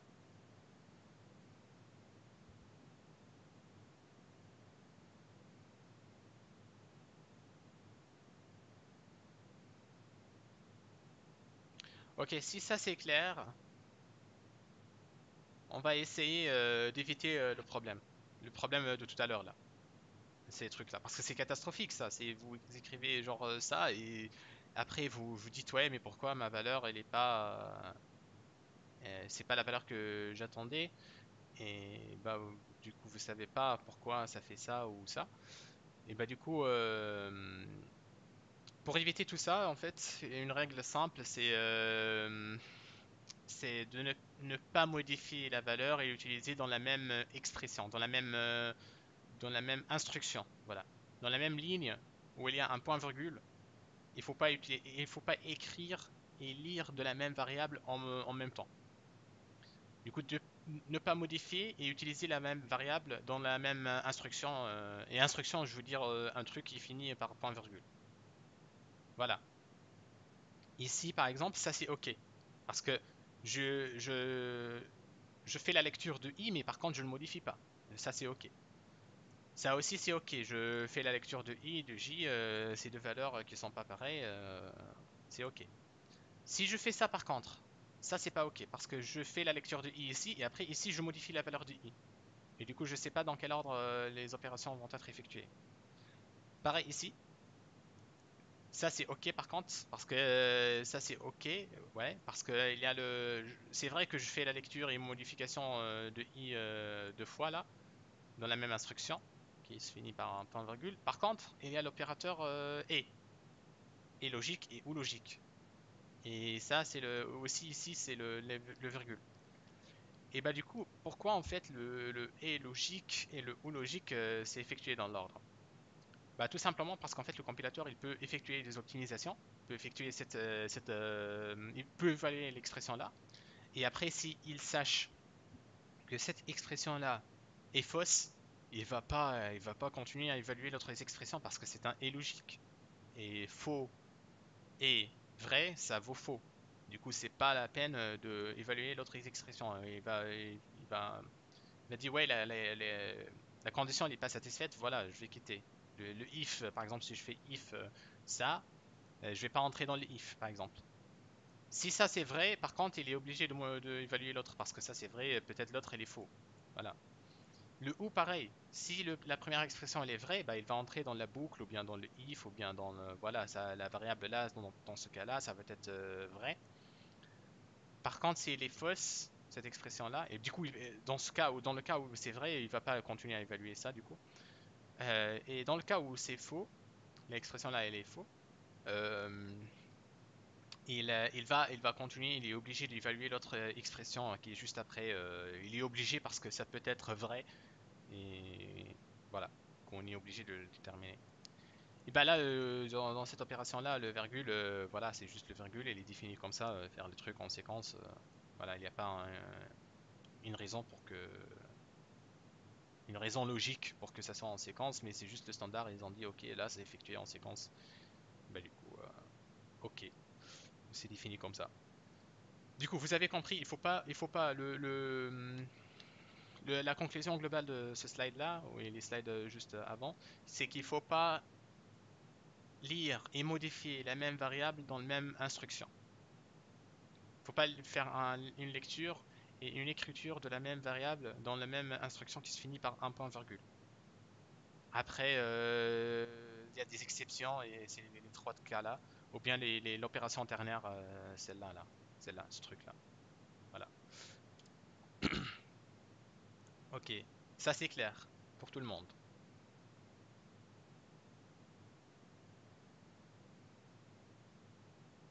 Yep. Ok, cool. Oui. Cool, tout le monde a retenu la. Ok, cool, la conclusion. Et bah, c'est la dernière partie du cours. Et c'est une partie importante quand même parce que on va voir pourquoi c'est important en fait. Parce que vous pouvez se bloquer en C, vous pouvez avoir des erreurs vraiment très très bizarres. Segmentation fault, ça dit rien, ça dit pas, ça dit rien du tout. Genre ni la variable qui a causé la segfault, ni la ligne, rien. Un stack smashing a été détecté, ça dit rien aussi. Voilà, le stack est corrompu, la mémoire TAA corrompue, des trucs bizarres là avec des trucs de kernel, je sais pas quoi. Genre, bref, c'est des erreurs et autres. Ça, c'est juste quelques exemples, mais il y a d'autres variables aussi qui sont un peu bizarres. Et bah, grâce à l'outillage et les outils que nous avons, on peut résoudre ces problèmes-là facilement. Et on va pas casser la tête trop ou bien injecter des printf chaque ligne de code. Voilà, imaginez que vous avez un truc qui fait 1000 lignes de code, débugger ça, c'est infernal. Bref, premier outil qu'on a à notre disposition, c'est le compilateur. Et quand je dis compilateur, je vais parler de GCC et Clang. Je vais pas parler de MSVC parce que ça fonctionne un peu différent des ces deux-là. Par contre, GCC et Clang, ça c'est quasiment pareil au niveau des options et tout. Bah, connaître son compilateur, c'est un truc crucial, c'est un truc très important. Et connaître les options et les indicateurs que le compilateur fournit, ça facilite énormément le débugage. Et bah, du coup, on fait il faut qu'on connaît les options. On compile avec quelle option et pourquoi on compile avec cette option-là et voilà, ainsi de suite. Bah, tout d'abord, j'ai parlé des flags d'optimisation et ça c'est très important. plein de gens en TD qui compilent avec O3 et là c'est pas optimal pour les débugages, voilà. Je vais parler un peu en général des flags d'optimisation. Le E0 ça n'effectue aucune optimisation. Ça c'est le comportement par défaut. Et voilà. Et bah, du coup ça génère du code qui est non optimisé et le temps de compilation par contre il est plus rapide. Le O de 1 c'est une optimisation modérée. Voilà, ça optimise raisonnablement bien mais ne dégrade pas le temps de compilation non plus. Le O de 2 c'est optimisation complète, ça génère du code hautement optimisé, mais par contre, le temps de compilation, ça va être un peu long. Le O3, c'est l'optimisation complète, c'est comme en O2. Par contre, ça utilise un inlining. Inlining, c'est quoi? C'est en fait, c'est juste de prendre une fonction et au lieu de faire genre de push dans le stack, d'empiler dans la pile adresse de retour, les arguments, tous ces trucs-là, en fait, le inlining, il va pas faire tout ça. Il va juste appeler la fonction, genre, il va juste injecter le code de la fonction dans le code où on est maintenant. Genre, il va pas prendre le temps à pusher du truc dans la pile. Et comme ça, il gagne il gagne un peu du temps de l'exécution. Par contre, ça a des effets sur la taille de l'exécutable. Et voilà, ça vectorise aussi les boucles. Ça fait, par exemple, si tu fais boucle de x, i égale à 1 jusqu'à 9, et il peut faire ça, par exemple, là ça fait 10 itérations, on peut faire ça 5 par 5. Il va faire du copier-coller de la boucle pour des raisons d'optimisation. Bref, on va pas rentrer beaucoup dans les détails. OS, ça optimise pour l'espace de l'exécutable. Par exemple, si toi tu fais un deploy sur un truc de logiciel embarqué, un hardware embarqué, un Raspberry ou autre, Arduino ou autre, et t'as pas beaucoup de mémoire, tu utilises le O2S parce que on se manque un peu de la performance, par contre la taille est importante. Le haut de fast, le haut de fast là, ça optimise énormément jusqu'à que parfois ça casse même le programme. Le programme même va se casser, ça optimise jusqu'à parce que voilà, ça respecte pas les normes, les standards. Et du coup, ça active toutes les optimisations de O3 et d'autres optimisations qui ne sont pas conformes à la norme. Et du coup, il faut l'utiliser, faut faire gaffe. De toute façon, nous, ce qu'on va utiliser, c'est le O2G. Parce que de toute façon, je pense personne ici donne importance à l'optimisation. Surtout quand on est dans un TP noté de 2 heures et on a un segfault et il faut s'en sortir. Et bah du coup, les flags là, le OS, le OFAST, le O1, 2, 3, vous l'utilisez pas. Surtout dans les TD, surtout dans les TP notés. Voilà. Dans le TD, peut-être pour mesurer la performance, mais dans les TP notés, non. Faut pas utiliser. Toujours utiliser O2G qui optimise l'expérience de débugage. Si vous utilisez le O2G, après quand vous débuguez votre programme, ça va être facile pour vous. Voilà. Ça offre une performance raisonnable et en même temps ça compile rapidement, du coup vous perdez pas de temps. Et c'est mieux que OD0. OD0 c'est le comportement par défaut. Voilà. Quoi qu'il faut pas utiliser, ça veut dire? À la fin, il faut utiliser le O2G. Non, Tirer O2G. qu'est-ce qu'il fallait pas utiliser? Ah, tout ça. O de 1, O de 2, O de 3. O de 0, c'est un comportement par défaut. Si vous mettez rien, ce sera O de 0 par défaut. Par contre, le O de 1, le O de 2, le O de 3, le O de S et surtout le O de fast, il ne faut pas l'utiliser. Mais Bucci nous avait donné la ligne avec O2-3 pour Bah là, compiler. ça va pas. Ok, ça marche, ça optimise, c'est cool. Mais après, quand vous débuguez votre programme, ça sera l'enfer. Ça sera vraiment l'enfer parce que le compilateur avec O3, il va faire des trucs que vous imaginez pas. Il va changer l'ordre de. Genre, moi, j'ai travaillé un peu avec les multithreads. Il change les ordres d'instruction. Il fait des trucs que vous imaginez pas. Genre, des trucs. Il change les ordres d'instruction. Il fait plein de trucs. Et du coup, là, vous pouvez pas débugger votre programme proprement. Et O3, je vous déconseille fortement à compiler avec ça. Surtout quand vous débuguez votre code. Hein. Et surtout dans un TP noté, on va débugger notre code parce que peut-être on va tomber sur un segfault. C'est pas rare qu'on tombe sur un segfault. Du coup, ce qu'il faut retenir, dans un TP noté, vous compilez avec l'option O de G. Si ce truc-là n'est pas possible, si c'est pas possible de mettre, vous n'avez pas le temps ou autre, vous pouvez pas mettre O de G, vous mettez rien. Vous mettez pas O3, vous mettez pas O2, vous mettez pas, surtout pas O-fast, parce qu'O fast ça optimise jusqu'à ce que ça casse le programme en fait. Ça casse pas toujours le programme, mais parfois ça se fait. Euh, et voilà, vous mettez rien. Sinon, vous mettez O2G. Et ça optimise le débugage parce qu'en fait, certains passent, parce que le compilateur, il fait plusieurs passes de votre code, il lit votre code plein de fois. Et certains passes qui collectent les informations de débugage sont désactivés à O de 0. C'est pour ça qu'on préfère, pour le débugage, on préfère O2G que O de 0. Voilà.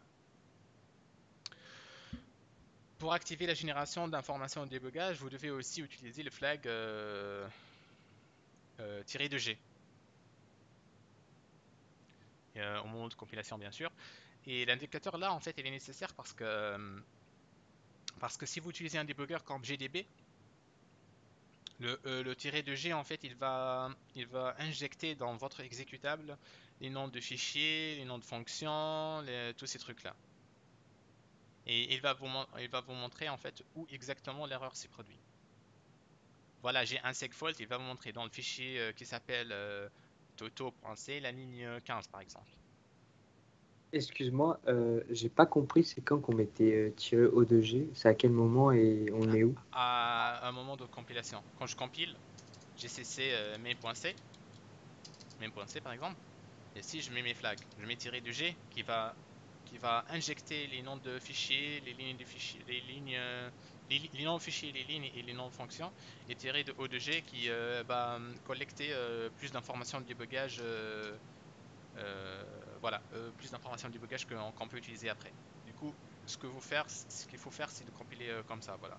Ouais, ici vos fichiers C, et après vous pouvez faire O de O exécutable, hein, si vous pouvez le faire, vous pouvez le faire. L'essentiel c'est de faire ces options-là.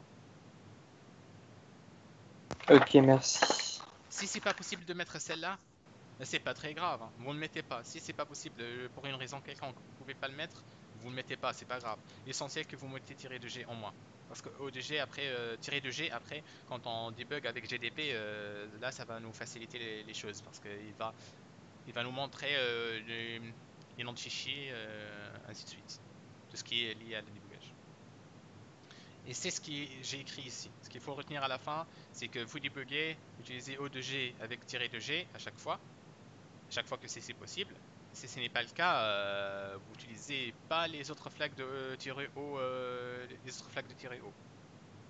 Au moins comme ça, le compilateur il va utiliser O de 0. Et O de 0 c'est mieux que de O de 1, O de 2, O de 3, O fast et O de S.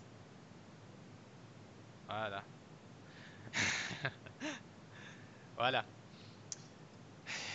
Alors, pour éviter plus de problèmes, vous pouvez activer plus de O de fast. C'est un peu ça, hein. Euh, Du coup, pour éviter plus de problèmes, il faut activer plus de warning. Si vous activez plus de warning, si vous éliminez le warning, c'est mieux pour vous et mieux pour votre code en fait. Euh, et du coup, pour activer plus de warning, j'ai mis tous les flags ici qu'il faut utiliser. Le Pydantic, ça produit un warning si les normes de C ne sont pas respectées. Si vous avez utilisé par exemple une extension GNU ou bien une autre chose qui n'est pas dans la norme de C. Un tiret wall, ça active tous les warnings. Wall, ça veut dire warning all, ça veut dire tous les warnings. Et bah du coup, même avec, même avec tiret WAll, vous n'avez pas tous les warnings activés. C'est pour ça qu'ils ont ajouté tiret W extra, qui active encore plus de warnings. Ok. Il y a aussi ce truc-là, mais c'est optionnel. Ça transforme tous les warnings en des erreurs. Du coup, il va pas faire un warning. Ce qui est censé être un warning, il va être transformé en une erreur et du coup, la compilation, ça va s'arrêter. Et là, je vous oblige pas à utiliser ça parce que c'est un peu dur quand même. C'est un peu harsh pour vous. Genre, c'est un peu, voilà, dur. Imaginez, vous faites un warning, pressez et vous faites W erreur et la compilation se stoppe et voilà, vous avez une exécutable qui est pas. Vous avez l'ancien exécutable, vous déposez l'ancien exécutable qui marche pas, voilà, vous passez console C. Bref, ces trucs-là, comme vous voulez, vous pouvez l'utiliser ou pas comme vous voulez. Wall, c'est bien de l'avoir, mais c'est pas obligatoire. C'est quand même bien de l'avoir. Extra, c'est un peu trop. W erreur, c'est un peu extrême, quoi. Identique, parfois on utilise des extensions GNU, du coup c'est pas obligatoire. Voilà. Euh, Utiliser WAll, c'est bien. WAll, c'est bien, c'est un milieu juste, genre entre les deux.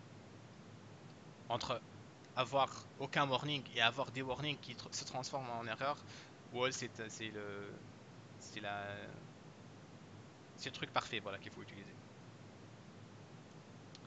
Euh, voilà, du coup, dans notre truc de compilation, là, on va ajouter Wall. Comme ça, si on fait des bêtises, il va nous dire au moins. Et on sache qu'on a fait des bêtises. Voilà. Alors, il y a les sanitizers, et on peut utiliser les sanitizers. Il y a plein de sanitizers, en fait, il y a plein d'options de sanitizers. Ce qu'on a utilisé jusqu'à un moment, c'est l'adresse. Et là, ça détecte toutes sortes de fuites, débordements des mémoires. Voilà. Et ça se fait, la détection, ça se fait au niveau des adresses. Et du coup, ça détecte les débordements et, au niveau de la pile et du tas. Leak, en fait, il détecte que les fuites et le débordement du mémoire, et du coup, ça fonctionne que au niveau du tas, mais pas la pile. Undefined, ça détecte, ça active un détecteur de comportement indéfini. Ça peut vous dire que, voilà, ici, vous avez un comportement indéfini. Par contre, ces calculs-là, en fait, ces calculs pour détecter ces trucs, en fait, sont faits lors de l'exécution. All, ça active tout le truc. Ça active tout ce qui est là et même plus. Et pour plus de détails, vous avez un lien ici, vous pouvez regarder. Ok, ça c'est clair. Sinon, on va commencer le GDB à utiliser vraiment un debugger pour débugger notre code. Parce que jusqu'à ce moment-là, on a juste compilé notre code avec des options qui facilitent le débugage, mais par contre, on n'arrive pas à débugger notre code encore. Ça, c'est juste en préparation à faire en préparation pour débugage. Prépare pour débugger notre code après. Le -g, -o de g, si c'est possible, -wall. Après, avant l'examen, vous pouvez préparer un petit makefile.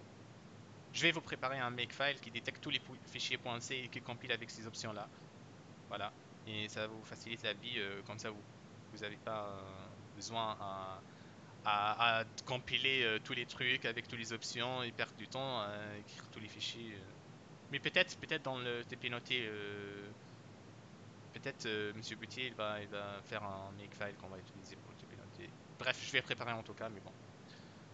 Ok, si ça c'est clair, on va attaquer le debugger. Bah ça c'est une définition, je pense tout le monde connaît c'est quoi un debugger, ça c'est un outil qui vous aide à détecter les erreurs. Par contre, ça corrige pas ces erreurs à votre place, hein. C'est à vous de corriger les erreurs, c'est à vous de corriger votre code. Sinon, ça sera le paradis que le debugger corrige notre code. Voilà. Alors, il y a deux debuggers, il y a plus que deux, mais les deux connus et les deux qu'on va utiliser, nous, c'est GDB et LLDB. Et dans ces slides et dans ce cours-là, on va juste parler de GDB, mais les mêmes commandes devraient être, enfin, les commandes devraient être les mêmes pour les deux debuggers. Par contre, je vous conseille d'utiliser GDB parce que c'est le plus connu, c'est le plus ancien, voilà. Par contre, c'est pareil, hein. Voilà. Si vous êtes sur Mac, vous utilisez LLDB parce qu'il n'y a pas, je pense pas qu'il y a GDB sur Mac. Bref, bah, comme j'ai dit tout à l'heure, au moins d'avoir tiré de G pour que GDB fonctionne correctement. Et, et après avoir compilé votre truc, votre programme avec les bonnes options, vous pouvez lancer le GDB en utilisant la commande GDB et après le nom de l'exécutable. Ok. Et du coup, si vous voulez lancer GDB avec une interface graphique textuelle, vous pouvez utiliser -TUI, Textual User Interface. C'est interface utilisateur textuelle. Et voilà, cette option, en fait, ça vous permet de voir votre code source, les points d'arrêt, tout ce que vous faites au moment de débogage. Alors, j'ai fait un petit exemple ici. Ici, j'ai compilé gcc-g. J'ai fait le minimum ici. J'ai vraiment fait le minimum possible, hein.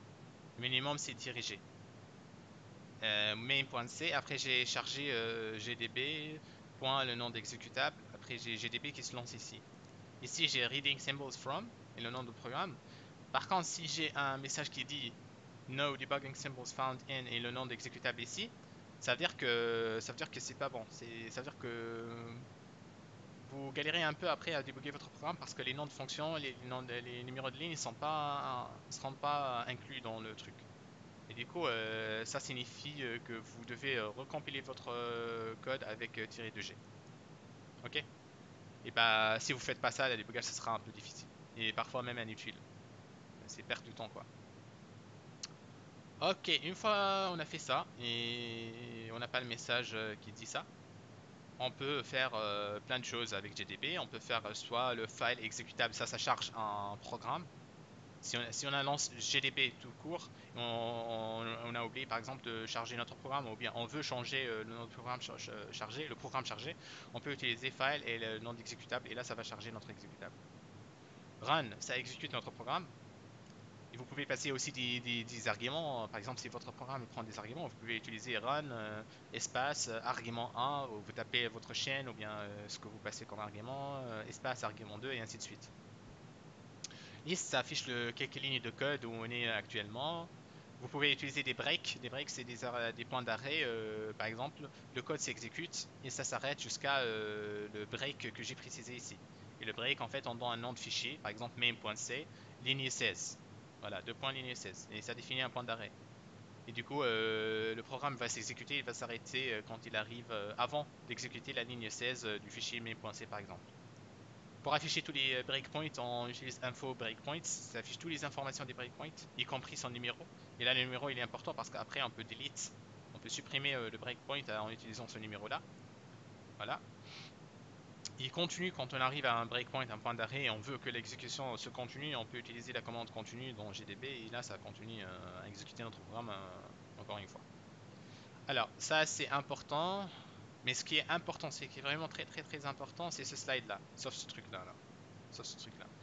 Ici, si on fait info locale, ça va afficher tous les variables locales où on est actuellement. Si par exemple on fait main et on appelait une fonction qui s'appelle f, et cette fonction-là, f, on est dans cette fonction-là et il y a des fonctions locales, des variables locales, info locale, ça va afficher les variables locales de cette fonction-là.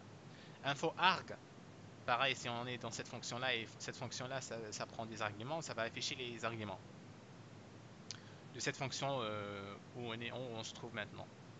Et bah du coup pour utiliser ça et ça, il faut tout d'abord mettre un breakpoint parce qu'après le programme il va s'exécuter instantanément et on peut pas s'arrêter à la moment où on veut. Bah, du coup il faut utiliser des breakpoints ou bien il faut que le programme se crache carrément et après on peut utiliser les infos locales, Backtrace, super super important backtrace, super important. Si vous avez un segfault, vous tapez backtrace et là ça va afficher la pile des appels, la pile des appels actuels. Et après, comme ça, vous pouvez tracer quelle fonction a été appelée et qui a mené à ce crash-là, ce qui a mené à ce segfault ou bien cette erreur-là de l'exécution.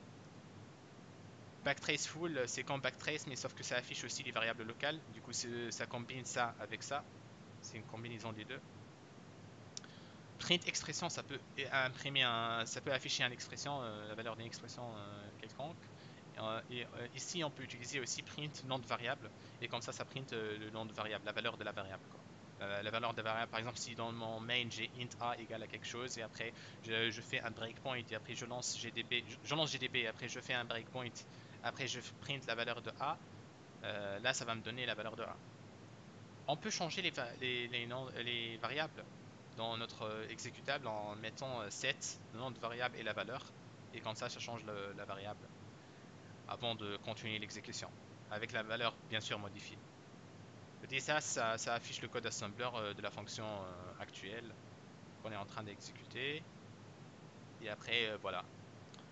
Il y a aussi step. Step, c'est un peu important quand même. Ça exécute la ligne juste. Si par exemple je fais un breakpoint à la ligne 16, je fais step. Step, ça va avancer à la ligne juste après. Mais après, en fait, ouais, il va avancer la ligne juste après, mais par contre, il va pas l'exécuter en fait. Il va exécuter la ligne 16, par contre, il va pas exécuter la ligne 17. Il va se planter à la ligne 17. Si je fais next, c'est exactement pareil que step, sauf que si la ligne après, si la ligne 16 par exemple est une appel de fonction, et ben ça va faire l'exécution de cette fonction entièrement, et après ça va se planter à la ligne 17. Ok. Until, c'est comme next, sauf que si vous êtes par exemple à une boucle, bah, du coup ça va exécuter cette boucle entièrement après que ça plante encore. Et du coup là, ça continue l'exécution jusqu'à la fin de la boucle, qui est juste après. Et ça, c'est pratique si vous voulez voir ce qui se passe après une boucle, for, while, comme vous voulez. Mais vous ne voulez pas parcourir chaque itération. Finish, bien finish, ça continue l'exécution jusqu'à la fin de la fonction courante. Du coup, si je suis dans une fonction f, je voulais que je quitte la fonction, je voulais que je, pas quitte, je voulais que j'exécute toute la fonction et voilà, je finis l'exécution de la fonction, je fais finish et ça exécute toute la fonction où je suis là. Where, ça affiche la ligne, la numéro de la ligne qui est en cours d'exécution. Voilà. Mais tout ça c'est utile, tout ça et ça, c'est utile juste si on fait des breakpoints, parce que sinon, l'exécution, ça va être instantané, comme j'ai dit tout à l'heure. Si je fais un breakpoint, ou bien si mon programme il se plante avec un segmentation fault ou un truc comme ça. Voilà, ça c'est where, et voilà, ça c'est les commandes importantes de GDB. Ça c'est clair. Ok, cool. On va passer à la dernière outil qu'on va utiliser, c'est Valgrind. Alors Valgrind, c'est un outil pour débugger essentiellement pour débugger de la mémoire en fait et des détections de la fuite et le profilage, mais ça fait pas que ça fait autre chose, on va voir ça après. C'est comme GDB, mais enfin comme pour GDB, Valgrind il va utiliser l'option "-g" parce qu'il va utiliser les symboles de débugage. Les symboles de débugage c'est le nom de fonction, le numéro de ligne, le nom de fichier, ainsi de suite. Et Valgrind n'est pas utilisé, il n'est pas installé par défaut, il faut l'installer, il faut que vous installez manuellement. Si vous êtes sous Ubuntu, sudo apt install Valgrind et ça va vous installer. Et bah du coup comment l'utiliser? C'est très simple en fait. Une fois on a compilé avec les bonnes configurations, notamment le -g, il suffit d'exécuter Valgrind avec leak check égale à yes et le nom de programme. Et si vous avez des arguments, vous passez ces arguments là. Ouais, voilà.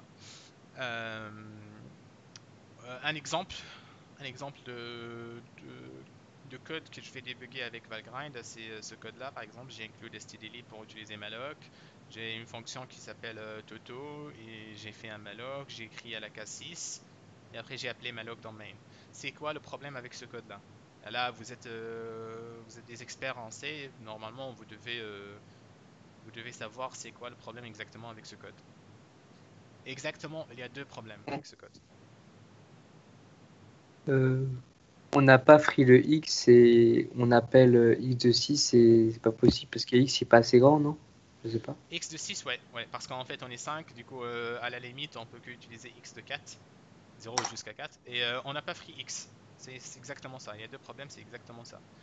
Et bah du coup pour tester, genre pour savoir comment on utilise Valgrind, on va lancer la commande, on va compiler avec gcc-g, le minimum encore une fois. Exécution de Valgrind avec la commande Valgrind leak check égale à yes, et après le nom de l'exécutable, comme ici là. Et voilà la sortie. Là, il y a plein de textes.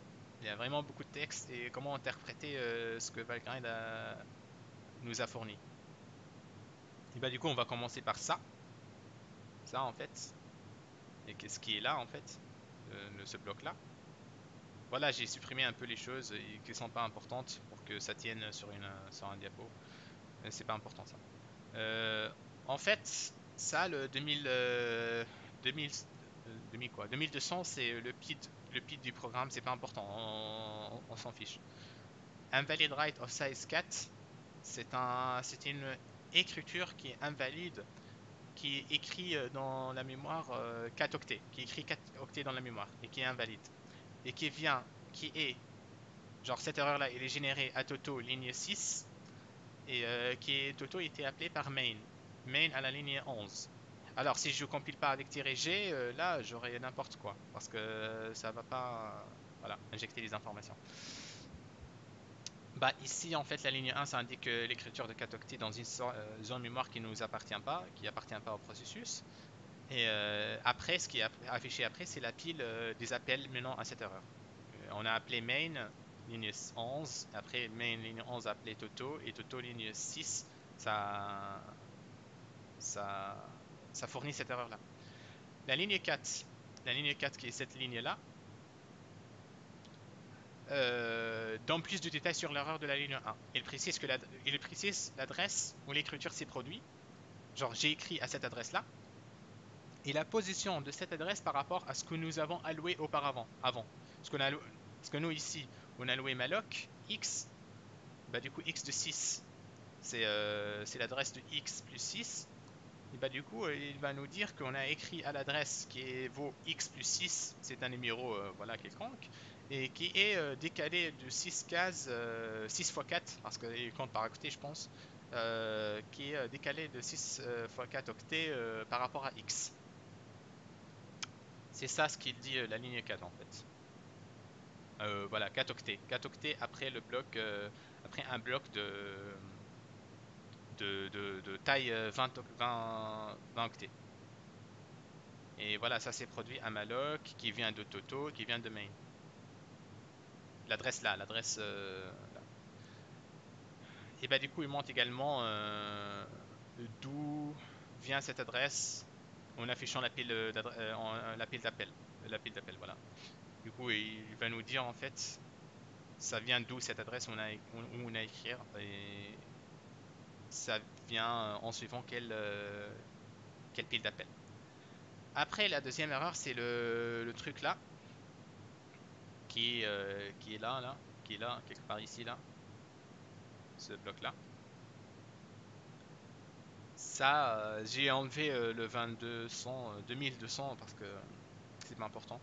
Et là, ça dit qu'en fait, on a 20 octets dans un bloc qui ont été perdus définitivement. Et ce 20 octets là, ce bloc de mémoire qui contient 20 octets, ça vient de malloc, bien sûr que ça vient de malloc, et ça vient de Toto, et qui vient de main. Voilà. Et bah du coup la ligne 1 ça indique qu'il y a un fluide mémoire de 20 octets. Et la ligne juste après, en fait, ça montre la pile d'appel qui a conduit à la location de cette zone mémoire. Par contre, malheureusement, Valgrind, il va pas nous dire pourquoi la mémoire a été pas libérée. Pourquoi il y avait un fluide mémoire. C'est à nous, après, de vérifier si on a free la mémoire ou pas. Voilà. Lui, il juste détecte et il nous dit, et c'est tout. Voilà, et après les erreurs là, il va nous donner un summary de tous les trucs qui étaient perdus, de tous les blocs mémoire qui étaient perdus, qui n'étaient pas free. Voilà. L'important c'est cette erreur là et cette erreur là. Voilà, qui nous dit que la mémoire à la ligne 5, qui est là, pardon, a été perdue. 1, 2, 3, 4, 5. Ok. Et bah du coup en fait, Valgrind, c'est un framework et du coup, il y a plein d'outils qu'on peut utiliser au sein de Valgrind. Et bah, il fait pas que la détection des fuites et ces genres de choses-là. Il fait plus que ça. Et l'outil qu'on a utilisé ici, ça s'appelle Memcheck en fait. Et Memcheck n'est pas parfait. Il produit parfois des faux positifs. Et il existe des mécanismes pour éviter ces comportements-là. Par contre, généralement, il est 99% du temps, il est correct, quoi. Si vous dit il y a une erreur, il y a une erreur. Donc évitez d'ignorer ces messages d'erreur. Vous dites pas non, c'est Valgrind qui dit n'importe quoi. Moi, mon programme il marche. C'est pas très très probable. Voilà. Euh, et même check en fait, il peut pas détecter toutes les erreurs de la mémoire. Par exemple, il peut pas détecter les lectures ou bien l'écriture hors de la limite d'un tableau alloué statiquement dans la pile. Mais par contre, il devrait détecter toutes les erreurs qui pourraient planter le programme, de genre des segfaults, des trucs comme ça. Voilà. Voilà, donc il détecte pas la pile. Au niveau de la pile, il détecte pas trop les choses, mais par contre, au niveau du tas, normalement, il est censé détecter tous les trucs.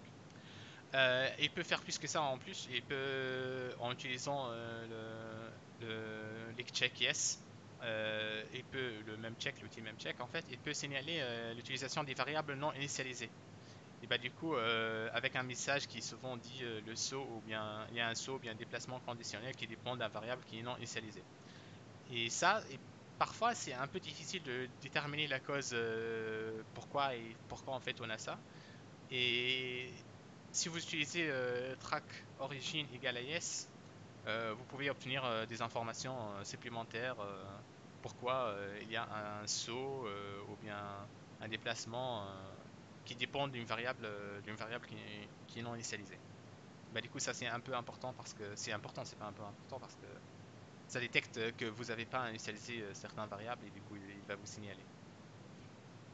Si par exemple je fais int a et je ne définis pas a et après je fais if a égale à 1, bah lui il va nous signaler, il va dire ouais mais a n'est pas initialisé. Voilà. Alors au-delà de tout ça, au-delà de la vérification de la mémoire, il y a des autres outils qui sont comment dire, qui sont importantes. Je pense pas pour vous, pas beaucoup, mais après dans le futur si vous utilisez programmer en C, vous utilisez Valgrind, vous pouvez l'utiliser pour utiliser les outils massifs par exemple. Et c'est un profileur de taille, il peut mesurer l'utilisation de la mémoire au fil du temps. Et moi personnellement, je l'ai utilisé massif en fait pour mon moteur, voilà, parce que il y avait un bug bizarre.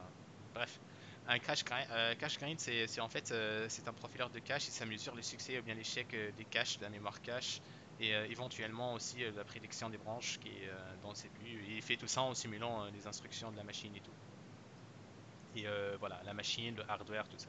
Kgrind, c'est un outil de profilage qui mesure le temps d'exécution des fonctions et l'historique des appels des fonctions sous la forme d'un graphe. Et Lgrind, c'est détection des conditions de concurrence de data race, race condition ou un truc comme ça. Bref, dans le code multithread, j'ai oublié comment ça s'appelle. Bref, de toute façon, ça c'est optionnel, vous l'utilisez pas. Vous utilisez que même check et avec leak check égale à yes et c'est tout. Voilà, utilisez que ça. Après, c'est tout. Les autres là, dans le futur, on sait jamais. On sait jamais, peut-être utiliser dans le futur. Voilà. C'est clair cette partie de débugage, comment utiliser les outils, tout ça.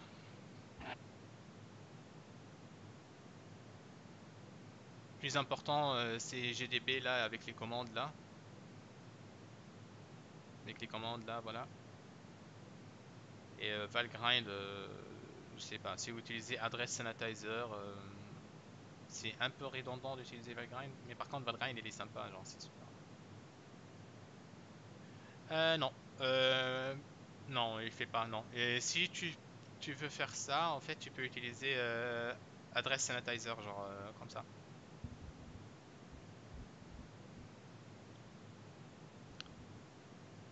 Si tu veux utiliser les leaks, les fuites mémoire, utilise ça. Ou bien Valgrind. Valgrind aussi, c'est sympa, hein. C'est vraiment très sympa et ça donne les trucs en détail. Même Address Sanitizer, c'est sympa et ça donne même les piles d'appel et vous pouvez le suivre. Ah oui, et une autre chose pour Vagrant, il faut, pour les erreurs, en fait, il faut les fixer dans l'ordre. En fait, il faut trouver les erreurs et les corriger dans l'ordre où elles apparaissent, comme ça, parce qu'en fait, parfois, il y a des erreurs qui se trouvent ici. Parfois, il y a des erreurs qui se trouvent ici, qui sont causées par des erreurs qui se trouvent ici. Et du coup, si vous fixez cette erreur-là va disparaître. Exemple, hein, c'est pas dans ce cas-là. Ce cas-là, c'est rien à voir, mais bon, c'est juste un exemple fictif. Ok, ça c'est les outils. N'hésitez pas à utiliser tous les commandes là, comme ça vous n'utilisez pas derrière un moment de TP noté. Essayez de l'utiliser pour par exemple le TD2 là que j'ai fait. Je pense que vous aurez plein de segfolds parce que ça utilise la mémoire dynamique. Installez Valgrind, utilisez-le, c'est cool. Utilisez-le, c'est cool. Et n'oubliez surtout pas l'option -g. -OG, c'est pas grave. -wall, c'est pas très grave, mais OG, ça va vous faciliter le débogage. Et pas de O3, et de O1 et O2 et O de fast et tous ces trucs-là. Au pire, vous ne mettez pas. Voilà. Au mieux, vous mettez OG. Tiré de OG. Voilà, si ça c'est clair, on peut passer à la conclusion, qui est le dernier slide de ce cours. J'ai mis 10 choses qu'il ne faut pas oublier, absolument pas oublier quand vous programmez en C. Pour le TD de demain, on doit utiliser le cast pour parcourir un tableau du coup. Ouais, c'est ça. J'ai pas eu beaucoup de choix, mais ouais, oui, faut utiliser ça.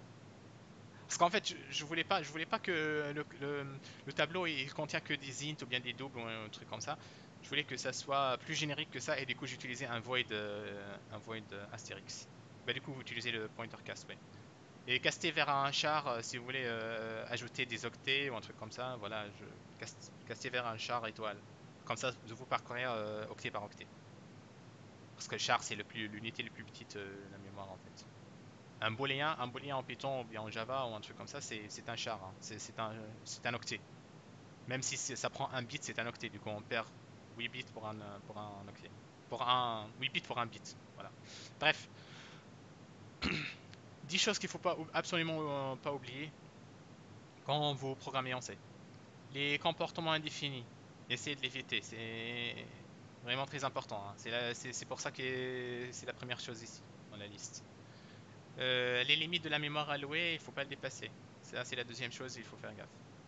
Les variables, initialisez-les toujours.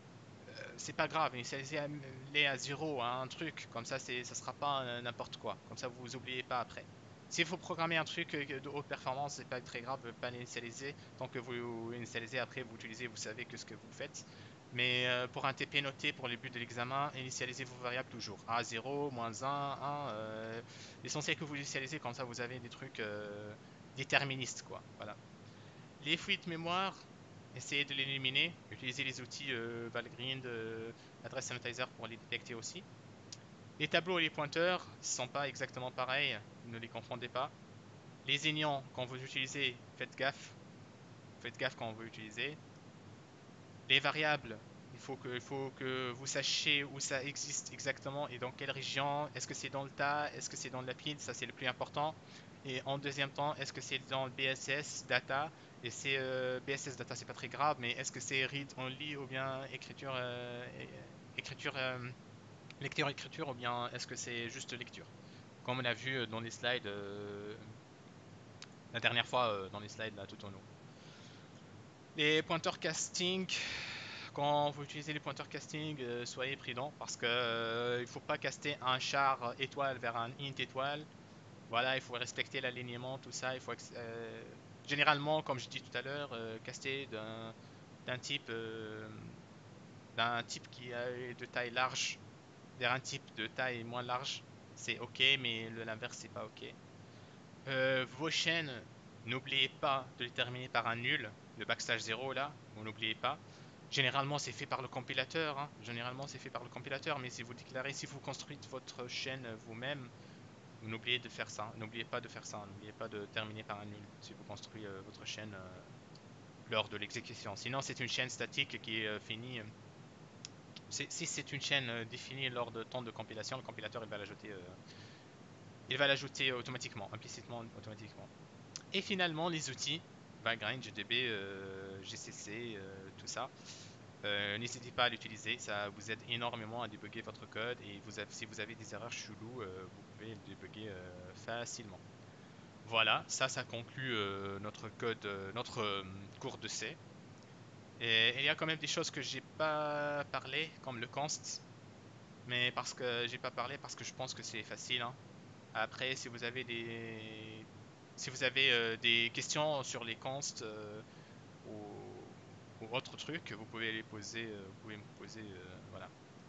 Je suppose que les consts sont vraiment très faciles ça vaut pas le coup de perdre du temps de parler des consts. Voilà, voilà. Voilà, c'est tout normalement. Euh,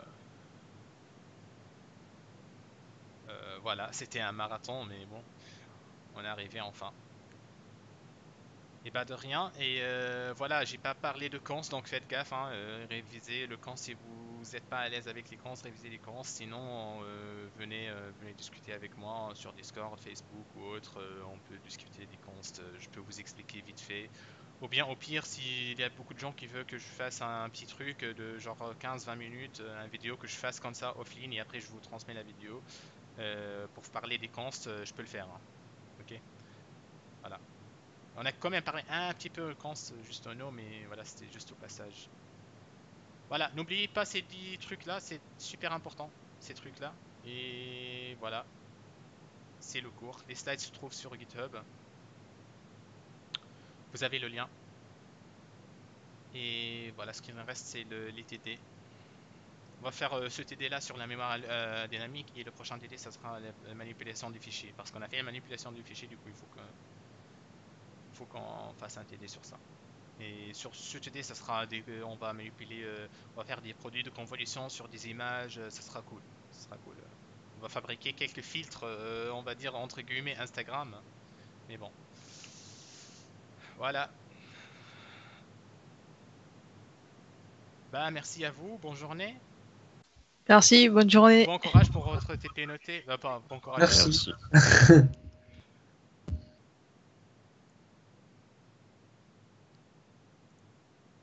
Bon, merci Gabriel. Je suis content que c'était clair.